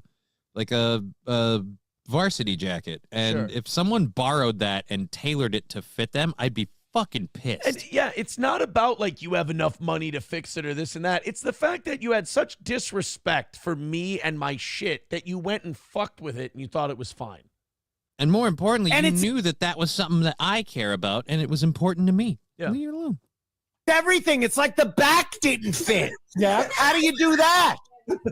You pull the hem in the middle. Cocaine? Oh, you were saying more technically. I'm sorry. Oh, yeah. No, I was talking about how you do it with the jacket. Oh. Like, no. Get the frame that way. Your method might be better. Yeah. I don't know. I've never tried. Cocaine. You got to go with the rickety rackets, the Rail King method. They pulled it in. What the fuck was he going to wear it every day? Yeah. In fairness, like the Mayor Vaughn jacket, while it's just a gimmick to Anthony, it probably would be the nicest item of clothing that Bill Schultz owns. So you got to have a little empathy there. Yes. What That I believe. Also, for the record, I know. Can we mix our audio? I'm tired of this, and I'm not shitting on Gino. This is like a thing around the podcast world. It's not hard to fix the loud, quiet thing. It's infuriating that gate when people gate out. Like, that's not difficult to fix. And I know people are going to immediately go, oh, yeah, Aaron, how would you do it on your board? I don't know. Somebody set mine up for me. But I knew my limitations, and I asked somebody to set it up for me. Okay. I'm not going to touch the fucking thing. I don't trust myself to change it and then know how to change it back. But I know enough to ask a guy. Cumia likes Jaws. He just likes it because Schultz is on my fucking shit list now. That's it. I actually love Jaws. You should tweet that.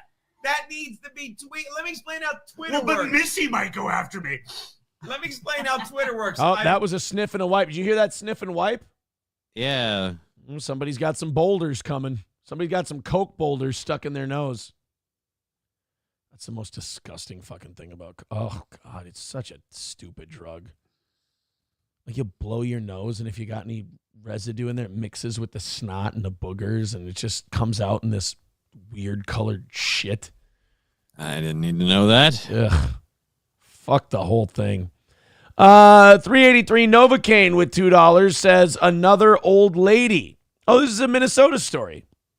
Ooh, this could be fun. Thank you for the $2. Hey, boys and girls. I don't know if you knew this or not, but 285 away from today's goal. 285. Let's throw in. Get that number knocked down and see if we can't call it a final win for the toe. The morning show audience has come up with victories every day this week. Let's keep that alive. Let's hope we can do it again. Yeah, come on. About 800 of you checking out the show at the moment. Hit like, hit subscribe. We appreciate you being here and spreading the word about the toe. We've got here. I'm gonna do my desperation thing. Oh, look at that! I hit refresh. Nothing new. Throw in a few bucks. What did I say? 285, 315, yes, $30 in over 2.5 hours today. Fuck. MSO says 800 people laughing at your shirt. That's hurtful. That's hurtful. That's not necessary. I mean, especially, like, you can have one of two things. We can hit the goal, and you can take shots at my shirt, or we can make absolutely no money, and you can shut your goddamn mouth about my shirt. 285. Respect. Yeah. 285. Let's get fucking silly with those donations, boys and girls. Let's go to this story sent to us by one of the few people who have sent us a couple bucks today. Smoking is believed to have caused a deadly motorized scooter fire that took the life of an 80-year-old woman in Ely, Minnesota. Okay, how the hell? Smoking? Would she have a? Did you ash out into the gas can? How? Yeah, like what? Did you try to put your cigarette out in the actual gas tank? What did? Sayonara. The victim, Marjorie Jane Hibley, was a resident of the Boundary Waters Care Facility in Ely when the incident happened. On January 6th, another tragedy. A All for Help came in. And it says I'm not, just to show you that I'm not fucking this up. On January 6th, a All for Help came in. I believe that's a call for help. Came in at 4:38 p.m., reporting that Hibley and her motorized scooter were fully engulfed in flames, just golfing everywhere. Staff were able to get her off the scooter before she was rushed to Ely Hospital and later airlifted to Duluth, where she passed away, burning to death. Another one. They say that you stop feeling anything and you kind of just pass out, but it's like you're still on fire. You're burning to death. That sounds like a bad one. Yeah, but your nerves are gonna sear shut pretty fast. Great. You ever? Do your have you ever burned wait, your- can I ask some? Do your eyeballs still work? Do you still see your body cooking from fire? At a certain point, no. How about before that certain point? Oh, totally. Yeah, I don't want to see. That's like the pig You're gonna thing. you're gonna feel it, smell it, taste it, and see it. But as the fire rises, you'll lose all of that. Look at this. Flinty Gecko with $100 says, Thank you. Most expensive Twister game I have ever bought. I hope it comes with a cross. Any little accoutrement you want with your Twister game, we'll put it in there. Flinty Gecko, please send me a message with your mailing information. I'm sure I have it on my database, on my list, but if you could send it to me again, that would be great. It also puts Flinty Gecko in first place with $200. Thank you, Flinty Gecko. To the toe. Flinty Gecko. You've now given, and by the way, we have done so poorly today that $100, which would usually be, haha, suck it, we got this. That has now put us back in the game today. Yep. It in no way has cleared the deck, but it has really helped us get back into the game. Triple N says signed Baldo, perhaps. Well, I'm not the Baldo guy, so I don't feel it's my place to sign the Baldo. He's not going to give away the only one he has. Yeah. Thank you for the $100.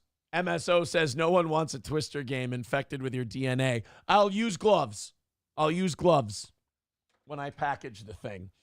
Flinty will have that sent. I'll go to Target today. I'll have that sent out to you tomorrow. 185 away from today's goal, and anyone who contributes $100 gets an autographed Twister game from the toe. And also, Flinty Gecko is now in first place, which technically means wouldn't he get two? I know it doesn't make sense to send him 2 Twister games, but right. But technically, yeah, he's in on it for 2. We'll work something out with the guy. 185 away from today's goal. There you go, guys. Open the floodgates.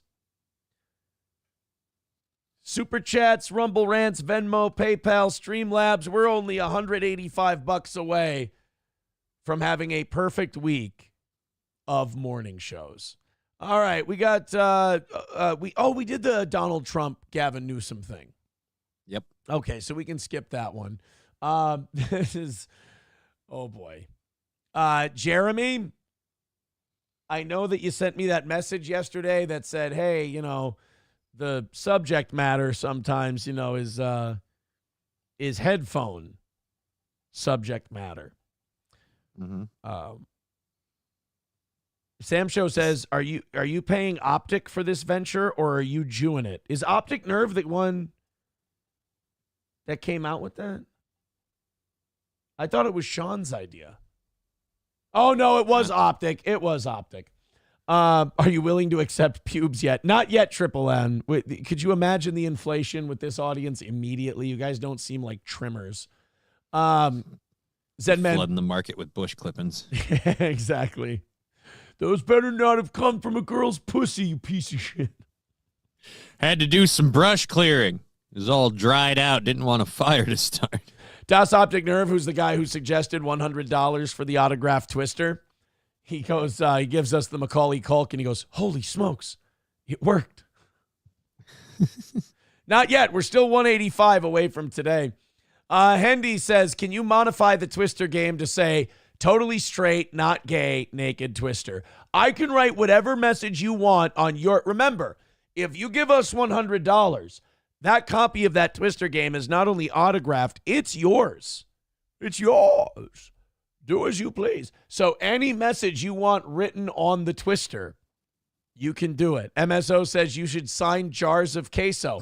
I would do that as well. I think that's more of a $50 contribution thing, though, is a jar of queso being sent to the fans. And then do you send them scoop chips with it to eat the queso? Or do all right. Let's not get greedy. I mean, Jesus Christ, the man runs a business. All right, let's do this next one. Let's see if this one makes Jeremy have to put on the headphones. It's now it is a legitimate news story. We should be safe. Triple N writes, the fact that one person got one is a victory for you. It's a loss for humanity. I didn't say it wasn't. Turd Burglar says, did you try Corey's pasta sauce yet? First of all, that sounds disgusting. Second of all, yes, and it was really good. But let's be professional about this. Thirdly, no fucking meatballs? Really, dude? That does piss me off a little bit. But you know what I found out? I had meatballs in the freezer. I could have cooked them up. Yeah, but that still wouldn't. I mean, better than nothing. But I mean, just wow. Look, man. Sauce with no balls. I don't mean to offend the Italians in our audience. I do not mind a good frozen Italian style meatball. There's nothing wrong with it. I'm just saying. Get a bag of Italian style meatballs, put them in the old air fryer, throw them in there with your pasta. Mm-hmm. It's fine. No problems. I mean, do I like homemade meatballs more? Of course I do. You can season them your own way. They're great. But simmer them in the soup or the sauce. I got no problem. Or as fucking weirdo Italians will say sometimes, gravy. Stop with the gravy. It's sauce. You're a fucking American now. Time to drop your old sauce. Sicilian horseshit. All right, let's go to this story. And you tell me, Johnny, I want you to tell me when Jeremy might put headphones on. Okay. In this legitimate news story. Here we go. The following story may contain material that some may find disturbing or uncomfortable. Viewer discretion is advised. You putting on probably right there. Right probably there? right there. I think that was probably it. It's kind of one of those things where you go to Jeremy and you're like, dude, we warned you. Like, anything that comes after this. Hey, by the way, do you know what this story is about? Do you have any guesses? What is the subject matter that's going to make this so bad? Teacher and a kid? Nope. Thank God. Okay. I want you to keep going. I want to LGBT something? Nope, not well. Okay. No, it's not LGBT. Gender swappery? Nope, no gender swappery. Racism. Somebody was racist. Not racism. You're not being gross enough. Fuck. Somebody got with a barnyard animal? I mean, God, how very close. Very close. What? That can't be close. You're knocking on the door. You're in the neighborhood. Oh, veterinary bestiality well, once again. Okay, you're getting away from you're getting away from the source here. Not a barnyard animal. Somebody F their pet? Okay, pet. Okay. Their neighbor's pet? No, pet. You're right there. You're right. Your hand is on the doorknob. Just turn it and open it up. Somebody F their pet? Okay, pet, yeah, but what? We got to be specific here. Gerbil? Jesus Christ, what do you... Yeah, well, how the fuck would you... You can't do that. No, people put the gerbil in them. Don't you remember the Richard Gere story? I don't think that counts as sex, though. I don't know. I honestly don't think anything with an animal counts as sex. Call me weird. It's not what I do. I mean, sometimes by medical definition. All right, well, here we go. Do you have an animal picked out yet? Well, unless it's a goat, or a horse, it's bad all over. In fact, there's really no good way to do this. So yeah, I'm gonna pray goat. So all right, someone wasn't. You're gonna pray. Wait a minute. I just want to point out what you just said. You're praying that a guy had sex with a goat in this next story. Yeah, because then you're a weird guy, Ace. The man charged for trespassing onto his neighbor's yard and allegedly sexually assaulting their dog.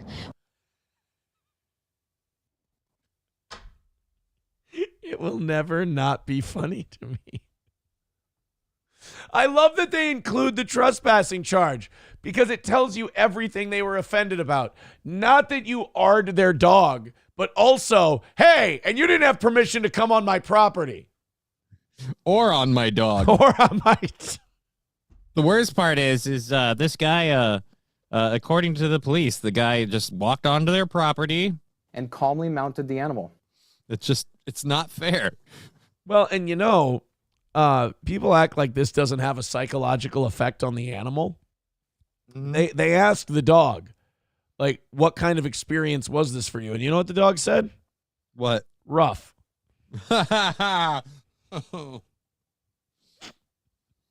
Well, they always said Fido loved getting a bone.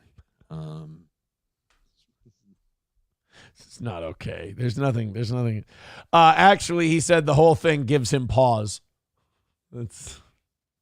Once again, we're on a story talking about peanut butter cans, but this time they're actual cans of peanut butter. Was supposed to have his first court appearance on Tuesday. However, that didn't. Dude, if I'm the judge, I'm up there. I'm like, I look at the guy and I'm trying to hold it together, but I just look at him and I go, and you are charged with. You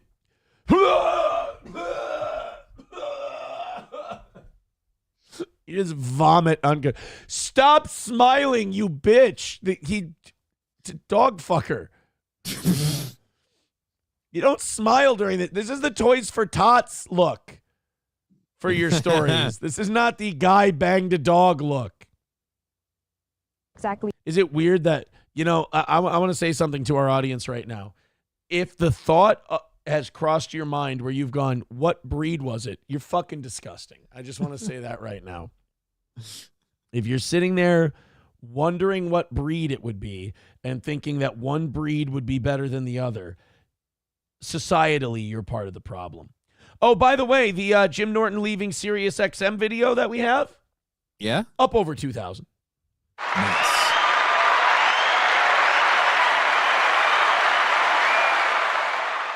There we go. Look at this. Look at this. This is why we're getting into other algorithms. One of the comments on the video, subscribed. Haven't heard of this account, but you speak well and make your points clearly. I don't feel like I have to watch 10 past episodes to even understand what's funny and what the inside jokes are. Oh. No, not really. Oh. Kind of jump in and swim. Oh. But there will be some interesting lore to catch up on in the recent history. There might be. Look, dude, don't tell. Let them wade in slow. All right, if you overexpose, you'll scare them. There might be some things you might need to catch up on. We got to handle this like boiling a frog. All right, we got to start it cold, bring the heat up slow. Wait a minute. One person's comment on the Jim Norton clip is, "You talk way too much, dude." It's my show. That's why I'm here. I mean, if you want to go find the clip where Jim just talks about leaving Sirius XM, you can do that. I mean, that's allowed. You don't have to watch me talk about it. You can literally go get the clip that I got, that I watched and commented on, and just watch it yourself. All right, let's watch this news lady and her weird busted up teeth smile about bestiality. Happen. I'm Priscilla Lara, your neighborhood reporter. While Jose Angel Chavez Flores wasn't inside the courtroom, he did receive a new restraining order and other restrictions. He's not allowed to come within 500 feet of the dog. Joke's on you. That motherfucker's got distance, so challenge accepted. Problem is the dog keeps coming over to his house now. He won't leave him alone. The dog just keeps stopping by, scratching at the door. I can't let you in. Stop it. This is entrapment. He's just crying, looking out the window as he sees the golden retriever run by, and he just hears Lady in Red. All by myself. Jose Angel Chavez Flores was seen at the By the way, I just want to point Tuesday. out, I did not see that part coming. I thought white guy for sure. I did not see Alcalde Jorge Nachos Sanchez coming out of this whole thing. But he did not step inside the courtroom and was Better not be a chihuahua. This is one time where I hope people didn't stick to their own kind.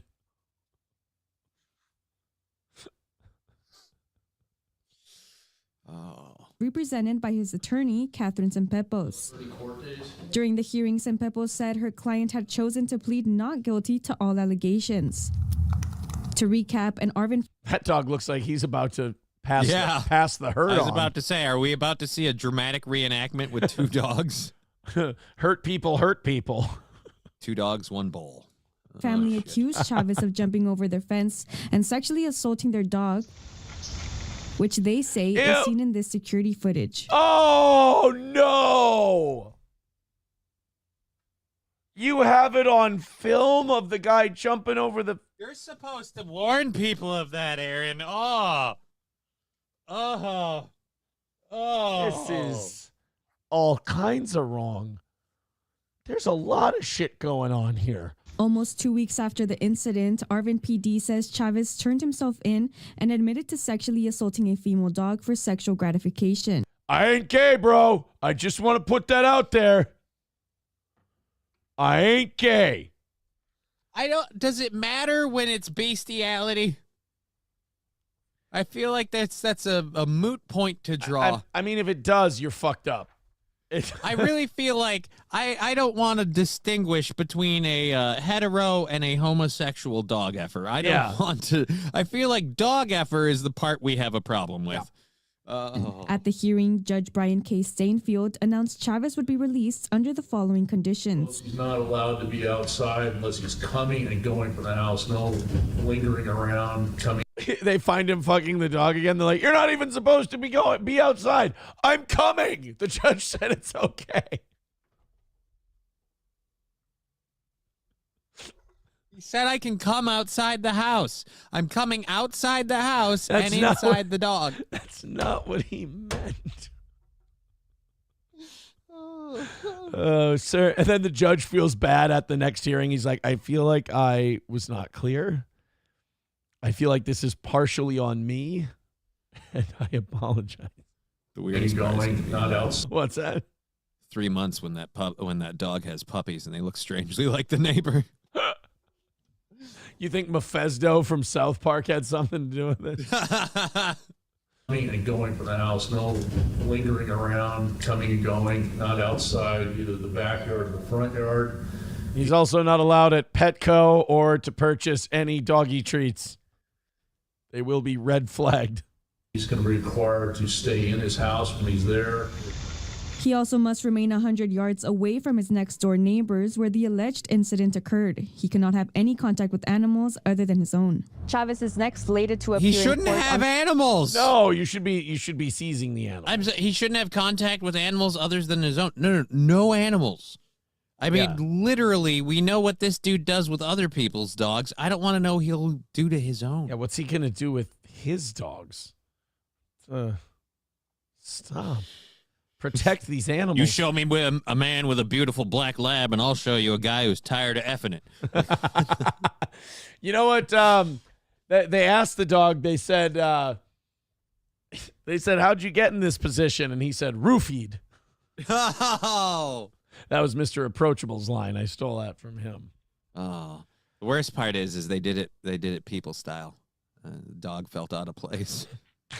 Klopogram says he was a bad boy, said the judge as he rubbed his belly. I hear at the hearing the judge rolled up a newspaper and swatted the man on the nose with it. All right, next time you do this, I'm going to rub your nose in it. Look, guys, we've got an easy way we can solve this. We're not going to put an ankle monitor on him. We're going to get one of those dog collars that beeps if he gets to the fence line, and if he goes over, it starts shocking him. So there we go. Jeremy with $5 on YouTube says, great content for terrestrial. I mean, we would have had to play it a little bit cooler, but we could have made it work. Yeah, Helgi has a great point. Alex Jones was right. They're creating dog-human hybrids.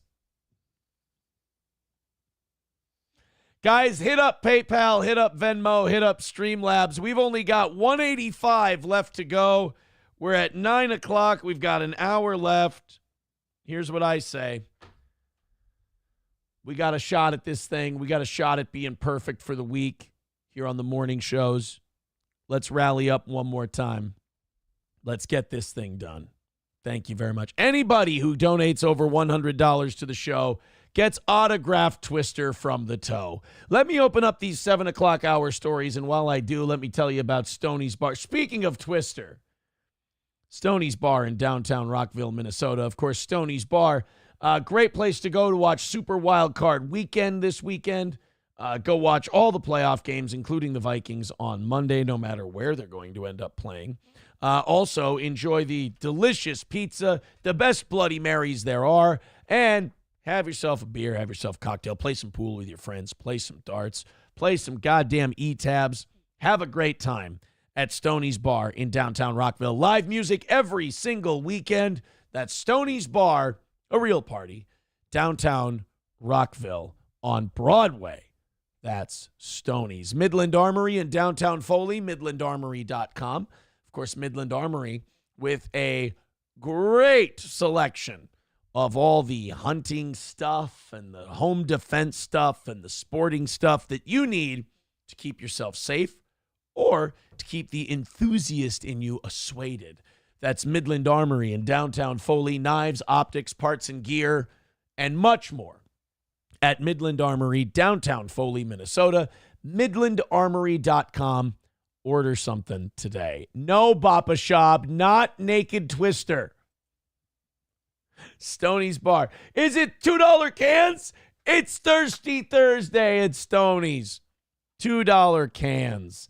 Also, All Care Towing. If you go in the ditch this time of year in Minnesota, you need someone to pick you up quick. It's fucking cold out.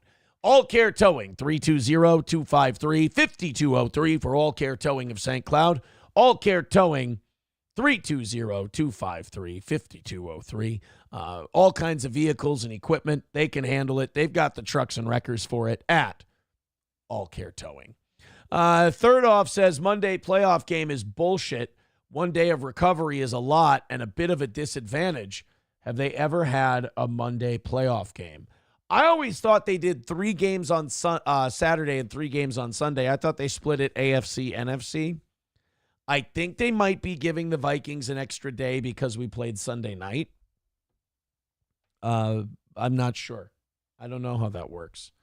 Third off is saying it's the 1 day fewer rest. Oh, yeah, because the next week you would play on Saturday or Sunday. Yeah, that would be kind of fucked up. I think everybody should have to play on Saturday or Sunday. Poe says, I hope Beam Copium is paid more for his Stoney's read. Way more effort from him. Come on, step it up, dude. Fucking Josh. Oh, boy. 185 away from banging it out and doing overtime today. Thank you guys very much. Go ahead and throw in a couple of bucks to the old toe. It is it's very tricky what some media people are doing. We have this clip from Brian Williams today. And Brian Williams was part of this article talking, Lion Brian Williams, who said he was like in a war zone, like under fire, when really he was just taking a nice helicopter ride. Brian Williams is calling out the media for not pointing out and ignoring Joe Biden's condition for all 4 years of his presidency. And, there's part of me, I know I always say better late than never, but really, these guys had a chance and they didn't. And only when it was safe to come out and say that Joe Biden, now that he's not running for re-election anymore and his administration's just about up, now all these left-wing media types feel comfortable going, it's just a shame. They should have pointed out Joe Biden's degraded position earlier on. What do you mean, point it out? You guys were actively hiding it and denying it. It would be different if the media didn't speak on it, if the media didn't say anything about Joe Biden's condition, yes. But you guys actively fought against it, denied, and called the rest of us crazy. So forgive me if I'm not sitting here going, Brian Williams, it's so brave that he says the media should have called this out sooner. He is the media. Former NBC anchor Brian Williams ripped into the media for their coverage of a visibly struggling and diminished President Joe Biden Wednesday. Williams was one of 10 journalists to provide the Washington Post with statements on where they think media coverage of Donald Trump will land for his second term. Okay. In Williams' statement, the longtime journalist accused media outlets of being lazy in what language they choose to deploy and warned people to be ready to be transported back to about 1978. He says, listen, to the end of the day, reports from correspondents, and you'll hear a virtual F8 key of cliched old phrases from another time in American life and politics. My personal favorite is stopgap measure, a phrase you will only hear on the air and never in the course of your life. A part of me dies when I hear that a cabinet choice is raising eyebrows, or worse, raising ire, because the intended nominee is a firebrand. So Brian Williams is basically saying he hates like the under fire, that kind of shit. But it's like, this motherfucker, this dude played in that sandbox for decades. Brian Williams is literally in trouble over a story where he claims he was under fire. I'm sorry, right message, wrong messenger. He called such media language lazy, numbing, and normalizing in a time of urgency and exigency. Ugh. Then he turned his attention to Biden and the media coverage of the president, saying, it's actually insulting and a gross disservice to those watching and listening because it doesn't match with what they saw or heard for themselves, Williams wrote. It was crushing to watch so many working journalists attempt to generate the words to accurately describe a visibly struggling and diminished president, seemingly unable to complete a sentence or a thought in his disastrous final debate. No, sorry, I'm not letting him get away with that because it wasn't the final debate. It was the entire presidency. Yeah. Where that shit was happening. We've been calling the guy mush-brained since he took office in 2021. And Brian Williams was one of the guys doing it. Right. He's like, he goes, oh, they wouldn't call it out. It's like, not only would they not call it out, they actively fought against the idea. So yeah, I'm sorry. I don't like this Brian Williams coming out and doing this holier than thou. Why didn't the media call out Biden after the debate? Why didn't you, Brian? Fuck that. Like, why didn't the media call out Joe Biden in 2020 when he was campaigning in a fucking basement? You know, there's certain disadvantages to campaigning in a basement. First one being you're campaigning in a fucking basement. Johnny came back, and I think people were taking bets on whether or not you were coming back. Oh no, I have appointments I have to go to, so I had to go put on a decent pair of pants and grab my multiple leg braces and shit that I got to start strapping on while we do this. Now, when you run from bullies, do the leg braces fall off? No, the leg braces literally just make it so I don't trip and fall as much. Oh, that's not what they're all Velcro and like stretchy. So yeah, no, they don't fall off at all. Plus, and Dick, we both know I don't run. So it's not like it's an option. Helgi asking you a question. Don't get upset with this. He's just asking, hey, Johnny, can you leave again, please? Can I what? Can you leave again, please? Oh, yeah, sure. I was just asking the question. Oh, right. Andrew, hey, Andrew hasn't been here yet today. Would you like to hear from Andrew? Yeah. First, Gino doesn't have a YouTube. Gino Bisconti with 199 says, will you simulate a BJ if you reach the goal? No, but there is a video of Patrick Melton blowing a dildo. You could go watch that if you'd like to. Play the clip. You play the clip. I ain't looking at that shit. That can't be a thing. I'm not looking for it. I'm not Google searching it. We need a $50 video drop. Why? Because we have 10, we have 20, we have 100. Oh, by the way, thank you, Flinty Gecko, for the $100 today.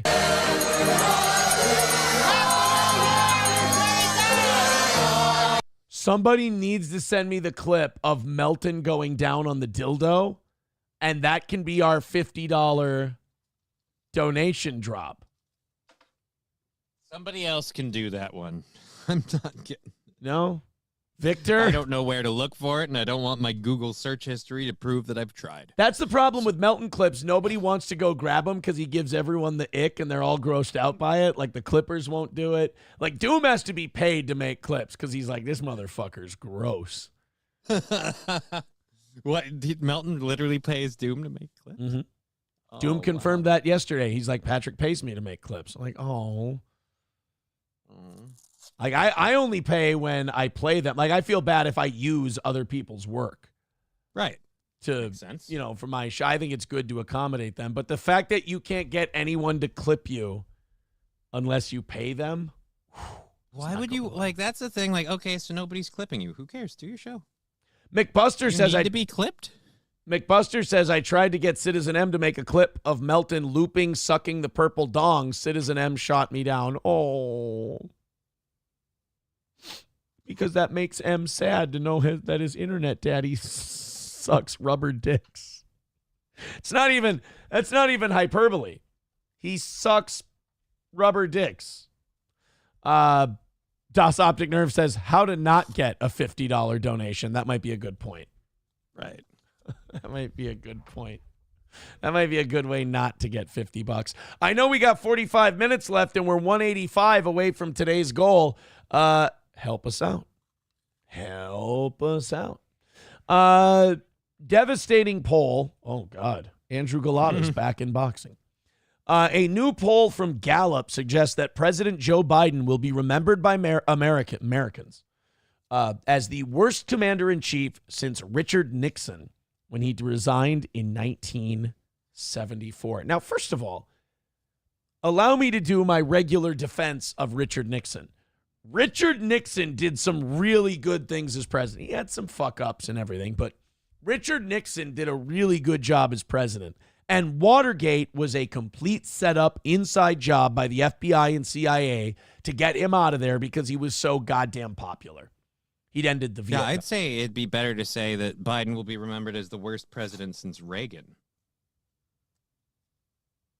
You don't mean... Reagan's horrible, man. Oh, I was going to say, you don't mean like public opinion-wise. No, not public opinion. Oh. I mean literally like the shit Reagan did. I realize that especially the Republicans and a lot of boomers are, tug on my nut strings for Reagan, but fucking everything that asshole did has gone bad. The Iran-Contra shit, the fucking war on drugs, closing down insane asylums and sanitariums and things like that. There is so much crap that he did that has gone and turned this world into a shithole.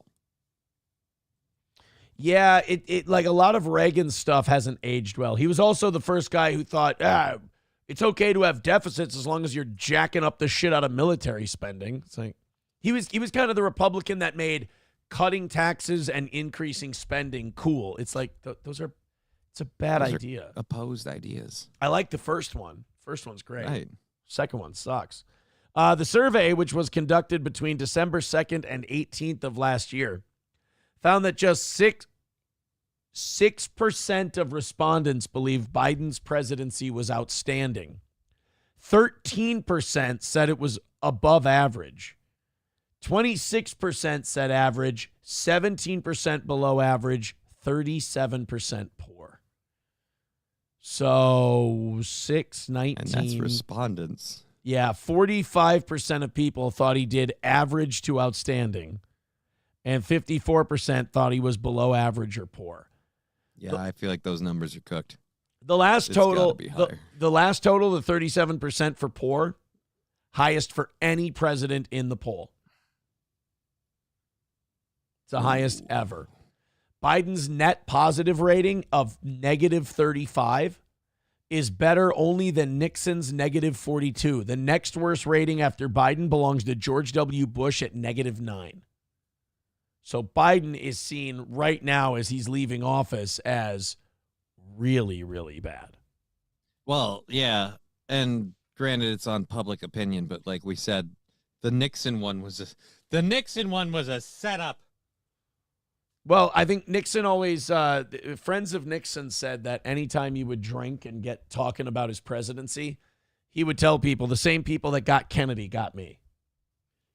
Oh. So he was, well, and one of the reasons they think that he got removed, not only his popularity and him ending Vietnam, but he also apparently wanted to have a complete, full investigation into the Kennedy assassination and release all the files they had on it. Yeah, that's not going to get you any friends. Yeah, they were not cool with that. They were not okay with releasing all the JFK information. All right, guys, before we get into our next story, may we please get a little bit of a rally? That would be super sweet, super awesome. What did we say? Outside of Flinty Gecko's $100 drop-in, we've made $30 today. In over 3 hours. Tight. It's been a tight show. So if you could loosen up those purse strings, like we said, it's the last one of the week. It's the last one of the week. Go ahead and shell out a 20, shell out a 50, shell out a hundo. Let's see if we can get this thing knocked down. 185. I did feel good about today, by the way. It's been a good show.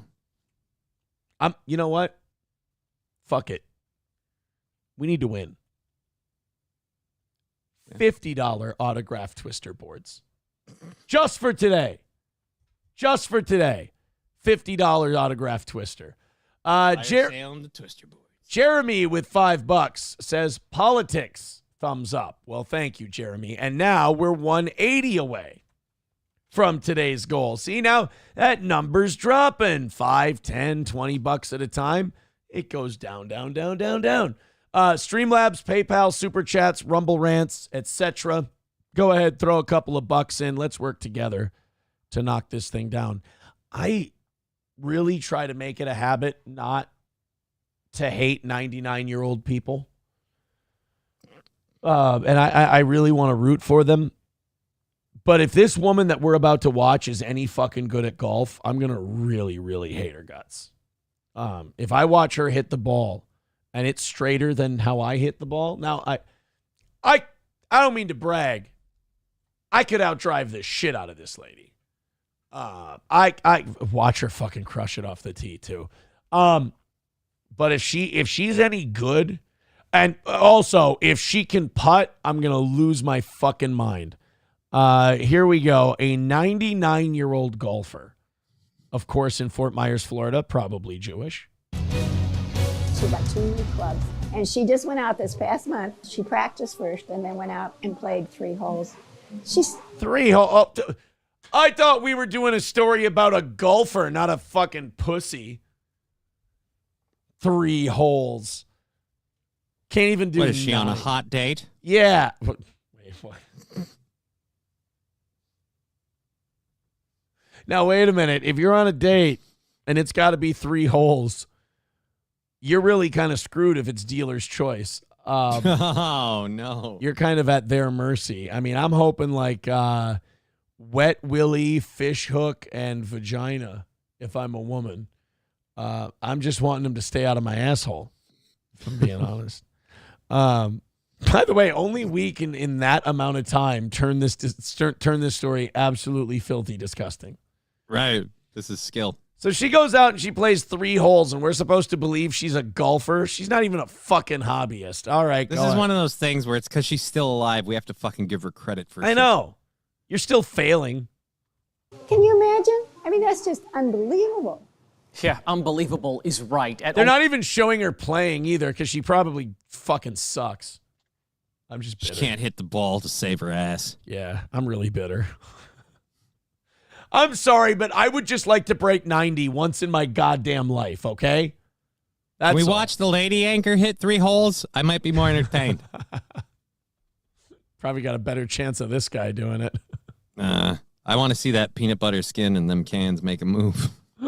Almost 100 years old, one Gulf Coast woman is leaving a lasting impression on the golf course. I love this story. So in tonight's cover story, ABC7's Bailey Smith is introducing us to Gladys Hayes, who can do it all at the age of 99. Cartwheel, now. 3 holes is not at all right? All right, there's a front 9 and a back 9. If she can't even handle the front 9, we're not calling that all right? We'll give her the fucking ladies' tee, but 3 fucking holes, I can play more golf than that. I haven't experienced a back 9 since I dated a Negro. Hey. Oh, no, Granny's got a blown-out bee-hole. Few people can drive like this. Even fewer can do it at 99. See, I just have a feel like the way I think about 99-year-olds is like that level of impact. I kind of thought they just turned to dust like the Thanos snap. I just assumed like the musculature was so weak that if she put any oomph into the swing, she'd just keep going around in a circle because the momentum from the club would keep her moving. Right, like she's like an object in Just space. fall back off. Yeah. That's the first shot with my driver. Yeah.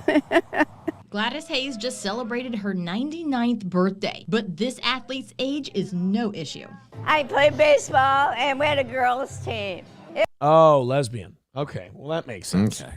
It was fun. I like sports and I'm a good bowler too. I fucking challenge you right now. Come on. We're going to Southway Bowl. We're going to figure this out once and for all. I'm tired of this lady. Like, no offense, Johnny. She's talking a lot of mad shit. Yeah, dude. I get it. You're 99. You think you got nothing to lose, but you watch it with your ball handling. Yeah, skills it's I can bowl, I can golf, I can play baseball, bitch. I bet you can't hit me. I bet you can't. Right now, you give me, I'll throw, and you can't hit me. And I can't even get up into the 80s anymore like I used to. I used to fucking blow smoke, bitch. I bet you I could barely get to 70 nowadays. But I could, I'd strike her. I could, this bitch can't hit me. I challenge her to a triathlon. Baseball, bowling, golf. I bet I'll whoop her ass. And look, I wasn't going to challenge her to any kind of athletic competition, but she's talking a lot of shit. I feel like it's a little bit of low hanging fruit to pick on grandma. I mean, no, yeah, maybe if she stayed in her fucking lane, but like I'm good at this, I'm good at that. Dude, fucking try me. All right. You see a couple of comments from this lady, and now he's all like, "That's right, we'll both throw down, and I'm hitting from the ladies' tee too." Hey, well, look, fair is fair, but like, so, okay, baseball, for example, we throw one at bat. I get, 3 strikes, 4 balls. If you don't think I'm gonna fucking throw one high and tight on the first pitch to back her off the plate, you're out of your mind. Like, I'm going to back her off the plate. The first one's going to be whistling right under her little sweet chin music. And if she's a good ball player, she can get out of the way. Week, you can find her on the green golfing with her friends. She bought 2 new clubs and she just went out this past month. She practiced first and then went out and played 3 holes. Can you imagine? I mean, that's just unbelievable. I mean, I play 18. I mean, sure, I'm sweaty and I stink like shit at the end, but I play 19. Thank you very much. Golf has always been a big part of Gladys's life, playing at different courses all around the country. Palm Springs, Florida, and he had a golf cart like a Rolls Royce. Oh, this is in Arizona. We golf wherever we Wouldn't it be funny if the reporter looked there and goes, "Shh, quiet down, you're being loud." Jesus. travel. And she's not one to be underestimated. Oh, you could have picked that up. That was a gimme. I'm not impressed. She's pretty feisty. If you golf with her and you're in her way, she'll make sure she lets you know to get out of the way. So she's a fucking asshole on the course too? Great. So she's Obviously, old. time hasn't taught her any sort of compassion or empathy for people. There are subtle ways to let people know that you should play through. Like when they're getting close to the green, you tee off, and if you hit a good tee shot, you zoom your cart right up to your ball and you just kind of stand there and watch. And then by the time they get done with the hole, they'll wait at the tee box and let you play through. You don't have to be a fucking asshole about it. You can be passive aggressive. Just steps away from the course at Colonial Country Club. She's often out honing her skills. Ooh, nice putt on a flat green, retard. Sorry, I'm being bitter now. Now it's dude. Now You're it's making jelly. Now it's venturing into bitterness. Thank you. Yes. What's the best part about being out here? Not dying. Telling the Grim Reaper that he fucking missed me. All the white people. They don't let the blacks in. They can't afford it. Oh, Jesus, lady. She's mean. She's a bad person. Companionship. It's awesome. We all support each other on the golf course. And making friends everywhere she goes. If you want to have a friend, you have to be one. This is why I have. That's why at my age, I always limber up and I keep my asshole and pussy clean. Jesus. This woman's disgusting. So many friends. Gladys went all out for her birthday party in The December. fuck do you get a 99-year-old for their birthday that they're going to be able to use? Honestly. A Life Alert pendant. Gift cards to a funeral home. That's it. That's what you get them. Oh, speaking of funeral home, God, I tried to watch the second episode of that fucking Tupelo show. I hate that funeral director dude so much. Why? That I can't just, the minute he starts talking, I go, you're guilty of sin. You're guilty of sin. Like, I don't trust him You at think all. that guy's trafficking body parts? Oh, I believe it to the ends of the earth. Wow. That weird mom-obsessed mortician person to, this is where the queen sat. Dude, if you're as old as you are and you're referring to your dead mother as the queen, let's admit it, you had a little bit of what we might call a Freudian affection for your mom. You took a lot of different shit out of Kings of Tupelo than I did. I just don't trust that guy at all. I thought that guy was kind of a card and he was a little weird, but I didn't. Wow. Dude, anybody who profits off of the funeral industry, who prides themselves off of all of the work they did for organ donating, and then you have someone coming along going, for what? For organ donating. Wasn't that organ donating? That doesn't. Yeah, that sounds better. Donor organs. Organ donating? I thought it was organ donating. There's no fucking. I mean, I'm not saying you're not organ right. donating. Fuck if I know. But the point is, it's simply really, really sus that this guy who introduces a resolution. It's like, hey, how about we make sure we're not just harvesting people's organs improperly or inaccurately? Oh, I won't even read it. I'll tear it up. This is insulting. Yeah, because you're making money. I don't believe you. That people are saying organ donating. All right, donating. I was wrong. Surprise, the retarded guy's retarded. Chips and Diff with a great point. She does a great RFK Jr. impression. I was hitting the golf course yesterday, and I was putting really well. And then I saw a guy opened a bag of potato chips, and I kicked the shit out of him. I saw a man eating processed beef jerky, so I hit him with my pitching wedge, and it turns out they were organic. I apologized. RFK, you got to stop flying off the handle, buddy. All right, guys. We only have a half hour left in today's show. It is our final show,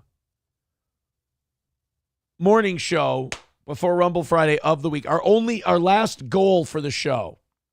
We don't miss on Thursdays. I don't want to miss on Thursdays. Missing Thursdays, that's a fucking bad omen, if you ask me. So $180 away. Let's knock out that 180. Let's everybody rally up. 10s and 20s at a time will do fine. But hundreds look good too. We got right now Wally World. Flinty Gecko is in first at $200. Wally World in second with $135. Jeremy in third with $129. Travis in fourth with $101.7. So you get into the triple digits, you're on the board. That's how it works. Let's go 180 away from today's show, or away from today's goal, and 30 minutes of overtime. We are in the final half hour of things. Jeremy with another $5 says for the RFK Jr. impression. Thank you very much, buddy. Jeremy's like, I sent him that message and I set him straight. Puerto Rican prostate puncher with $1 says Aaron does a great JFK impression by taking a load to the face. So gross. It's you know what it is? It's the bluntness of it. It's the lack of subtlety or art or any kind of tact or any. It's such a blunt tool. You know what I mean? Yeah, it's like just turning around and getting shot in the face. Well, it's just Puerto Rican prostate puncher be like, I got a good joke, Aaron. Oh, yeah, what's that? Knock, knock. Who's there? Fag! You're like, oh. All right, well. I guess it's... subtlety wasn't part of it. I guess, you know, shock value. It works, I suppose. This story is... I don't know if I should blame the person charged with the fraud or if I should blame the person stupid enough to fall for it. But I feel like if you go to a dentist, you should be able to know, like, if this is a legit guy or if you're like, it should be hard to pull off a dental scam. You know what I mean? Okay. This next guy went to the dentist, was told he needed 14 teeth repairs, didn't question any of it, and then found out that he was being defrauded. I can't believe it. Before we get to the story, we'll play it in a second. Kiff with 199 says, do a remote steel toe morning show in Mankato next season during training camp. I don't hate that. Yeah, I have family down in Mankato. I don't. That's not what I asked. No, but I mean, like, I'm just kidding. No, fine. I'll stay home. Fuck me. It's a fucking asshole thing to do. Fauci's Pangolin gifting a membership. Thank you, buddy. Thank you. Let's hammer out $180 for today's goal. All right, let's find out what happened with this guy. I hate the dentist as it is, and shit like this does not help. Here we are. Jason Tuzinski says he went into a dentist's office just like that one to get his crown repair. Instead, dentist... What a sanctimonious asshole. He wears a crown. Why did you go to a dentist to get your crown? First of all, you're not a king. All right. Maybe if you didn't wear it every day, it wouldn't be damaged. Yeah, Jason. Maybe only wear that crown as often as Anthony wears his Mayor Vaughn jacket. Well, then he's going to find out that some tiny-headed fucker had it altered. Oh, actually, you know what? We were being too quick. Maybe Jason lent his crown to somebody else and they had it taken in. I heard that Jason actually melted down a bunch of gold. Mm-hmm. And then he poured it over someone's head and he said, "A crown for a king." That's just. I imagine that would hurt. Yeah, probably die. This, he says, told him 14 of his teeth needed repairs. Tuzinski says he got the work done and paid about $7,000. Then his... Jesus Christ. So you just let a guy... First of all, look at this dentist's office, Johnny. It just says dentist. It's like the restaurant in Seinfeld. It's just restaurant. It's... Dude, not only is it just a sign that says dentist, but you can see the cord plug-in for the light-up sign.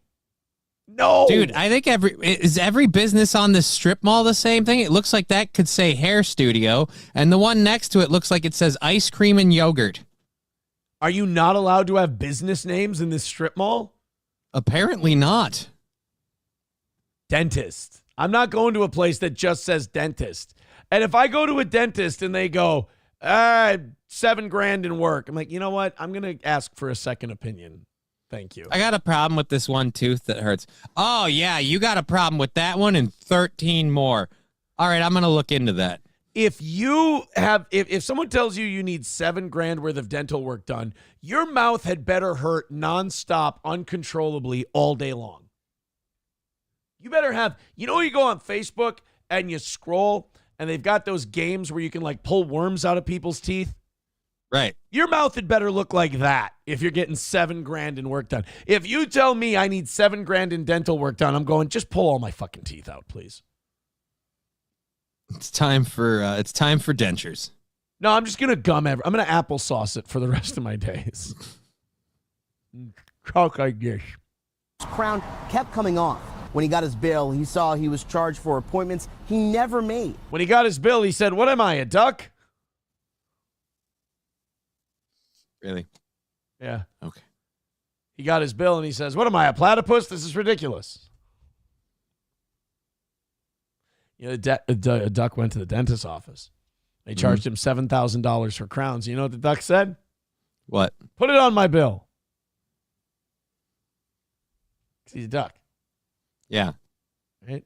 Detectives say he was overcharged about $1,400. Tuzinski used to live in Florida and now lives in California. I think the most frustrating... So he's just dumb. Yeah, dude, it sounds like bad call after bad call. Sounds like we've got ourselves a stupid asshole here, boys and girls. part for me was how many times I had to come in, the inexperience from the dentists that were there, personally, and then the financial obligation. Detectives say Evelyn. That's because they weren't dentists. Yeah, you're I'm right. not wrong. Look at this. You got hair studio, dentist, ice cream, and yogurt. Oh, you do have Eagle Vapes. That's a brand name. So is this like a low rent strip mall where like people they know can't afford to stay in business very long, just get cheap signage? Dude, I'm looking at this and I'm thinking, so at least a couple of these are fronts, right? Like, if I learned anything from Breaking Bad, it's just they're washing their money. If it's, dude, and I think most vape places, if you're asking, like, this is just uneducated opinion, just throwing this out there. I think most vape places are drug fronts. Oh, unless they're selling the medical like vapes, like the weed vapes, then definitely. Yeah. Because if they're allowed to sell the weed vapes, then yeah, they're just out front. It's not even a front. Cruz and her husband used Dr. Pelton's license to open practices across South Florida, but Pelton never saw any patients and collected $62,000. Bankruptcy filings in August 2020 show Pelton was in debt more than $200,000. Shit. We also uncovered financial problems with the IRS dating back to 2010. Whoops. We tried calling Dr. Pelton and could only reach his wife, who says he just worked for the couple and never owned the practices. Dr. Pelton's license is still active in the state of Florida and doesn't show. So this guy's in debt up to his eyeballs. He's ripping people's teeth out for no reason. He's overcharging people. By the way, still licensed to be a dentist, and so far no complaints. Totally Any cool. complaints. We've been asking the Board of Dentistry in the state and its chair questions about that license. We have yet to hear back. And Boynton Beach. Yeah, we've been asking them questions. The main question we've been asking is, the fuck, bro? And so far, nothing back. Angry Saxon with $5 says, Naked Twister isn't going to pay for itself. And Jeremy with another $5 says, F dentists. Thank you, buddy. Appreciate that. Lab Glass with $5 says, yeah, you should do a remote from Mankato during camp. I'll go to Eden Prairie and see the... Oh, that's right. We're not in Mankato anymore. We're in Eden Valley. Or Eden Prairie. Eden Valley. Oh. Oh, fuck. I got had. Kloppo, you got me, buddy. Puerto Rican prostate puncher says, Aaron is so invested in this report because he got tricked by a doctor's office named Colon. See, Puerto Rican prostate puncher, there was a little more subtlety, I feel like, in that one. Doesn't it kind of... It's nice. Yeah. It's nice. Isn't that nice? You kind of took us on a journey, and then you brought us to the end of it, like at the end of the joke, instead of like, guys, guess what? Aaron, sodomized by a rake. Take it easy. See, it was nice. It was pleasant just going on that journey with him and then getting to the colon Getting to part. the conclusion, like figuring it out. It's like uncovering a mystery. It's like a whodunit. And you just, the whole time, you're positing theories, and then when you finally get it, you're like, it makes sense.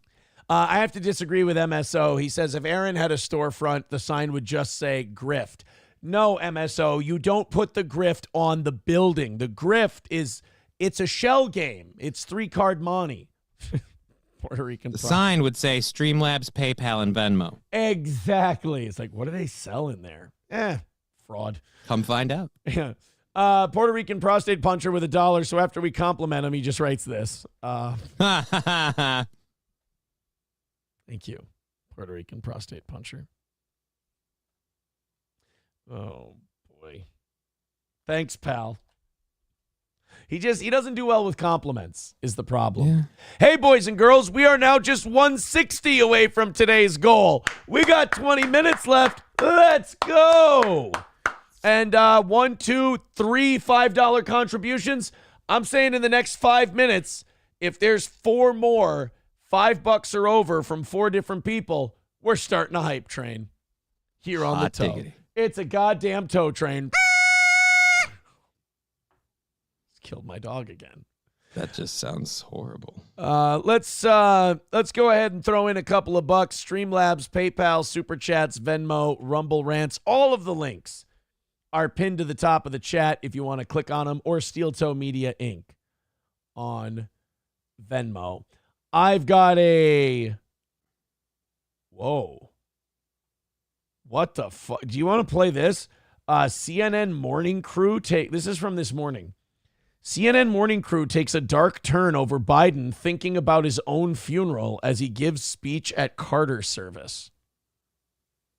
Yes. So like CNN had a discussion like, do you think the president is thinking about his own funeral while he's there? What the fuck? Is the media like overcompensating now for not criticizing this guy during his whole 4 years?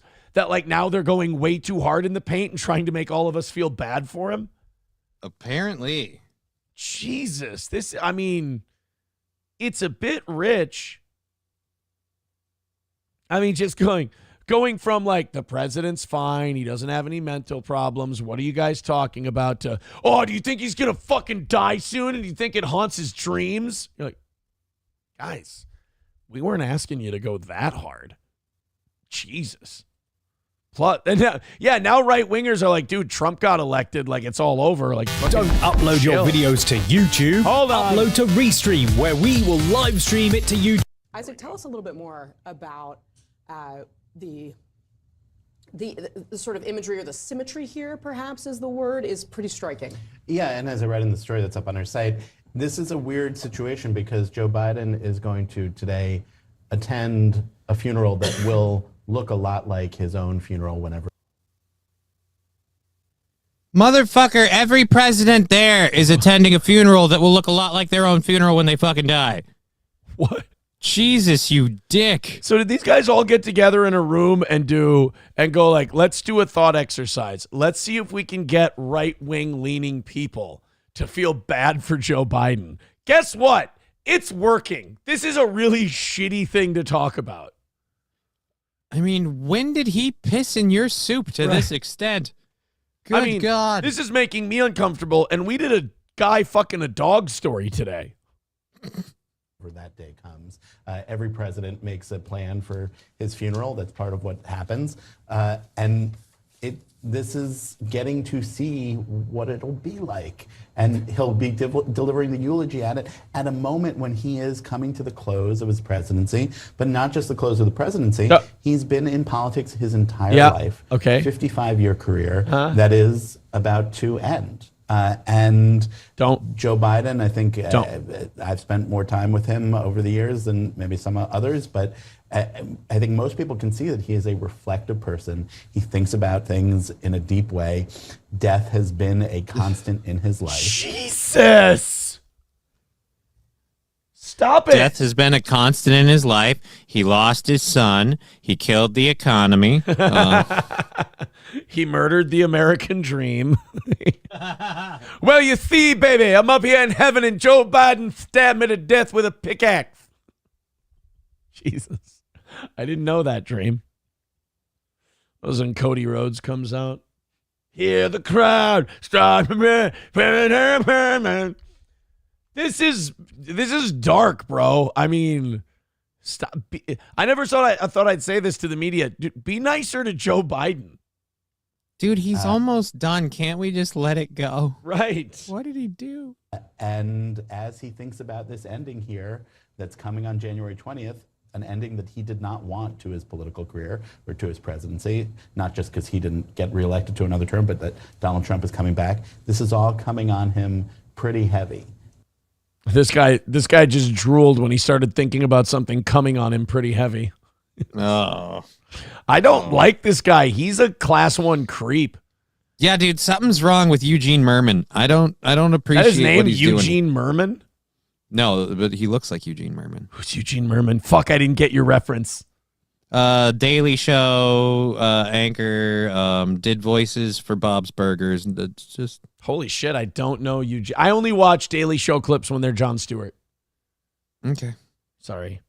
I'm a bad person.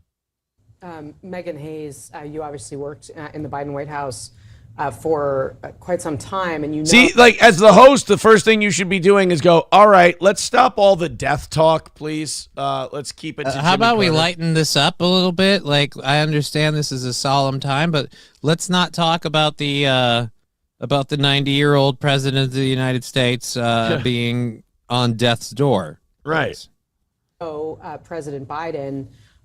This also comes as he reflected in an interview with Susan Page that he's not sure what's next for him, how he'll be. All right! God damn it! Jesus. He's not sure what's next for him, cremation or a casket burial. It's the state funeral of Jimmy Carter. Let's talk about Jimmy Carter.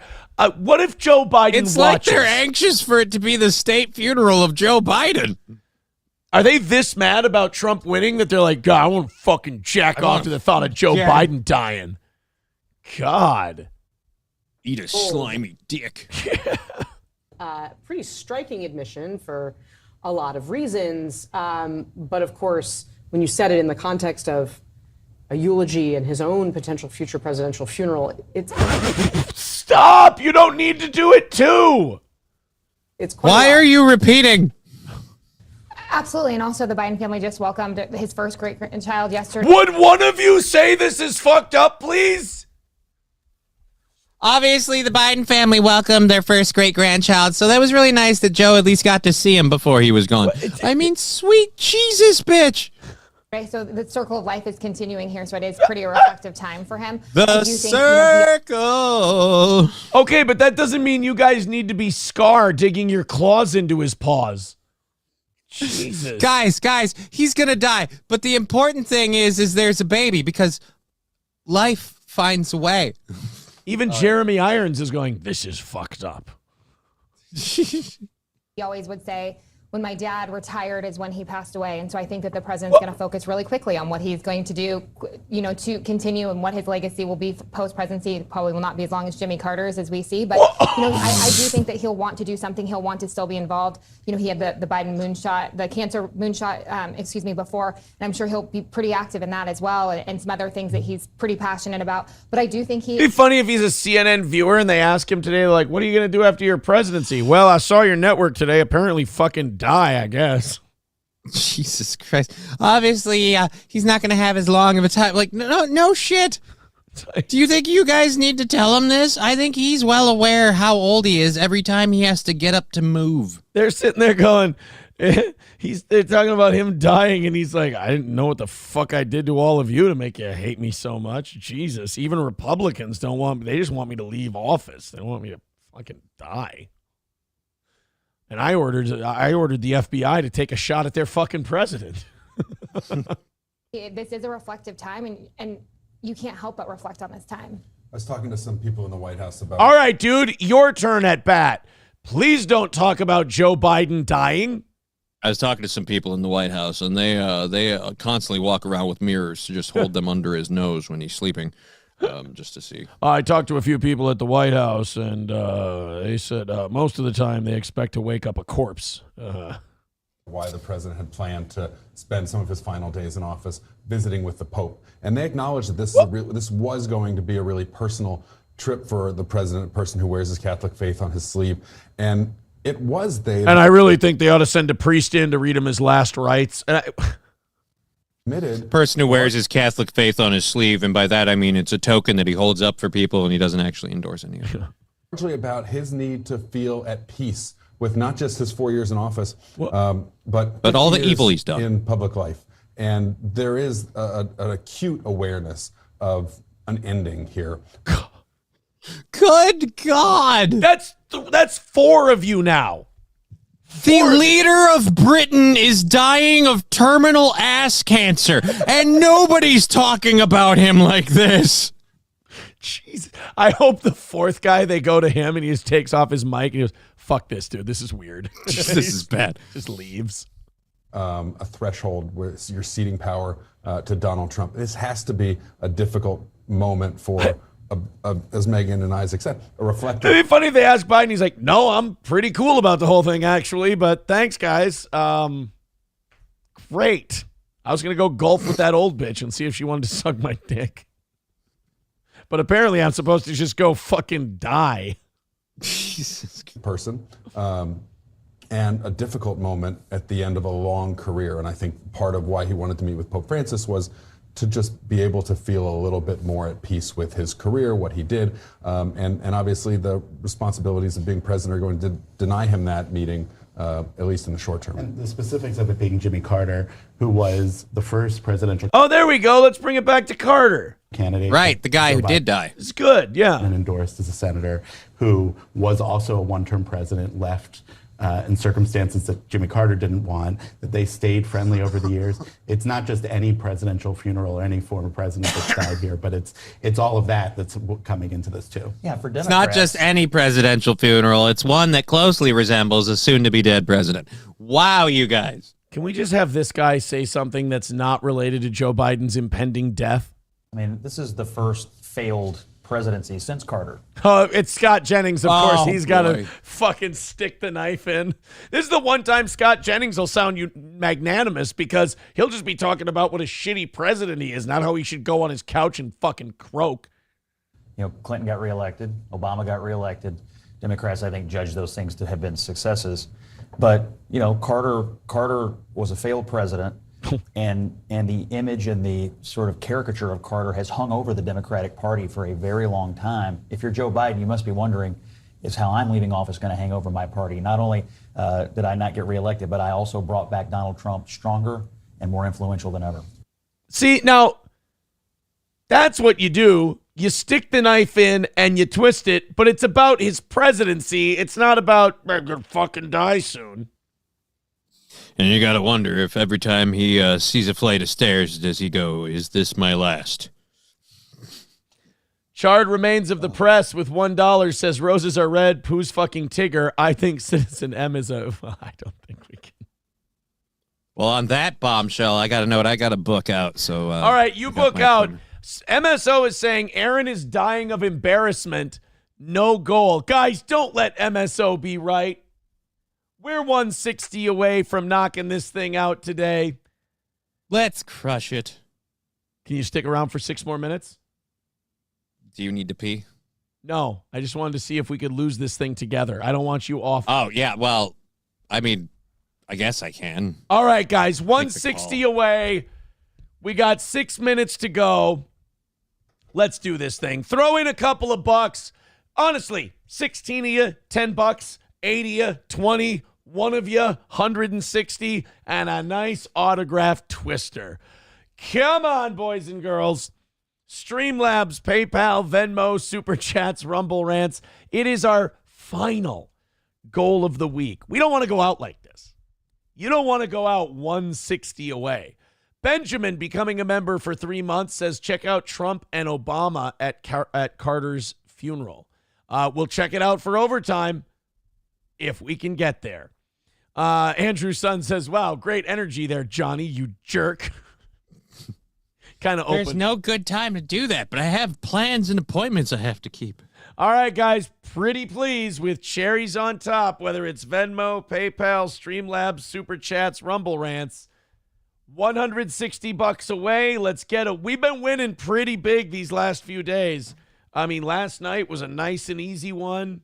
The morning shows yesterday when we started that rally, it closed things out pretty quick, but today's a rough one. 5.5 minutes, nothing coming in yet. Let's go at 5:10, but whatever you got. We are proverbial on Skid Row, offering favors just to keep it on the air today. 30 minutes of overtime, $160 to go. Any minute now. Throw it in there. Jump on in. Go ahead. Shazam. 5 minutes and 10 seconds left to go. Streamlabs is fun. Johnny, you like Streamlabs? You like Streamlabs, Johnny? I love Streamlabs. Yeah, me too. You like PayPal? PayPal's a great service, isn't it? PayPal, Venmo, Streamlabs, Yeah. Cash App. I love them all. Yeah. I like Super Chat. Aren't Super Chats fun? You can put them on the screen there and read them. Super Chats. Oh, Super Chats are a good time. Rumble Rants, you can put those on the screen too. Those are great. Yeah. Who doesn't love putting all that stuff on the screen? Losing by $160, really, that's gay. So It is not awesome. yeah, don't be gay. Throw money at the toe. 160. That would be good. I would love it. It would be nice. You see the big smile on my face? I would be so happy. Happy. Dave with $5. At least he's starting it off. Thank you, Dave. There's Dave with $5. Hey, guys, 155 away from today. 155. That's really doable. We had such a good show today. You don't want to see it end. 4 minutes to go. 4 minutes left to knock out about 150. You know, if you get inside of 50, we do the 30 minutes, and we just see if we can knock it out towards the end. We get to extend by 30 minutes. MSO says, if I donate, can I get a Spiral Ham coupon? I can't give you a coupon for something I don't have. Tell him, yes, we're dying today. We suck Fine, today. I got Spiral Ham coupons out the ass. Hey, guys. Half off a ham bone. 3.5 minutes. Streamlabs, PayPal, Venmo, Super Chats, Rumble Rants. It's all good. It's all fun. Throw us a couple bucks and let's get a win today. What do you say? Can lay by the bay and make things out. Okay, look, this is fucked up. If it weren't for Flinty Gecko, today would have probably just been a stay in bed day. Yeah. Let's not end that way. It doesn't have to be like that. 3 minutes left. Dump in bucket load. You got a bucket of money laying around somewhere? Take it, dump it. PayPal, Venmo, Streamlabs, Super Chats, something. Look at that. Doom, who's a paid Patrick Melton guy, says massive L MSO wins today. Don't let him do that. You don't want him to be able to say that. Where's the last minute save? Who's coming in with a 40 or a 50 or a 60? Now I'm going to have a bunch of black people coming in because I said we're dropping 40s. God damn it. Baba Shab says another win for the MSO. No. 2 minutes left. This one stings. Yeah. I'm not giving up. My audience loves me. And they're going to pick us up. And they're going to make this thing happen. They're not going to let me fail this badly. Guys, this is fucking troubling. I really thought somehow like this was all just going to be fine. And come together, and it was going to be okay. 1:45 left to go. I'll suck your dick. All right, and I'm going. That would be fucking weird if all of a sudden I hit refresh and it was like... MSO I got says, these cheeseburgers, man. MSO says, I'm not really looking for a win today. I'm being entertained. Fettuccine El Poo-Poo says for the truffle shuffle yesterday and throws in $20. 140 away from today. Guys, $100 puts us back in business. Huh?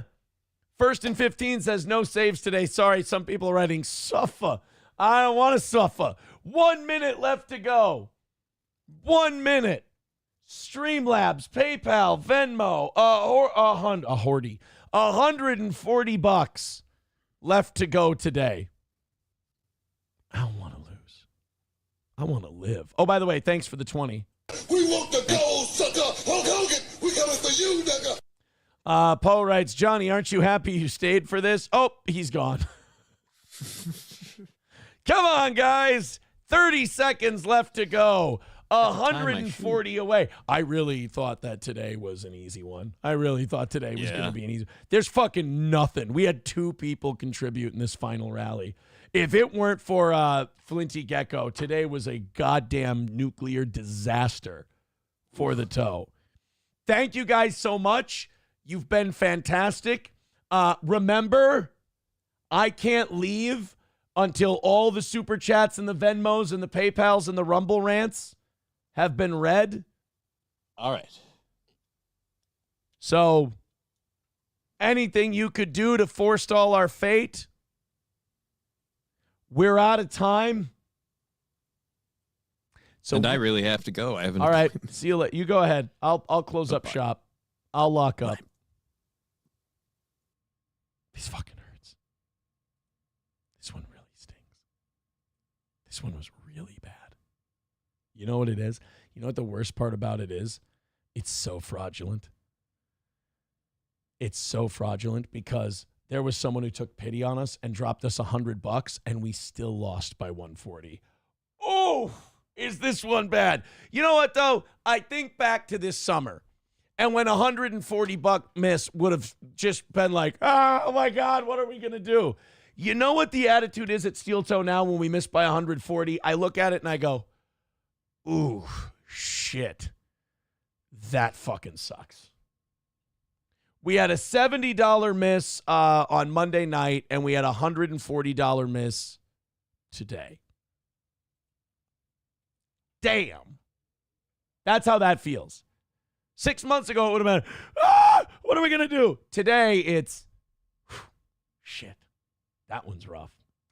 All right, guys, if you take pity on us later on and you feel like throwing a few bucks in, see, a lot of people are going to say, Aaron, you guys didn't really ask for money a lot today. There wasn't a lot of begging in today's show. So don't you feel good that at least you lost with some dignity? Nope, I don't. I wish I would have begged more and harder. Take it easy. Have a great rest of your day. We'll do Rumble Friday tomorrow. I want you guys coming in hot with those fucking clip drops. Take it easy. Have a great rest of your day. And if you take pity on the toe later, go ahead and drop something in the Venmo, the PayPal, whatever. Bye, everybody.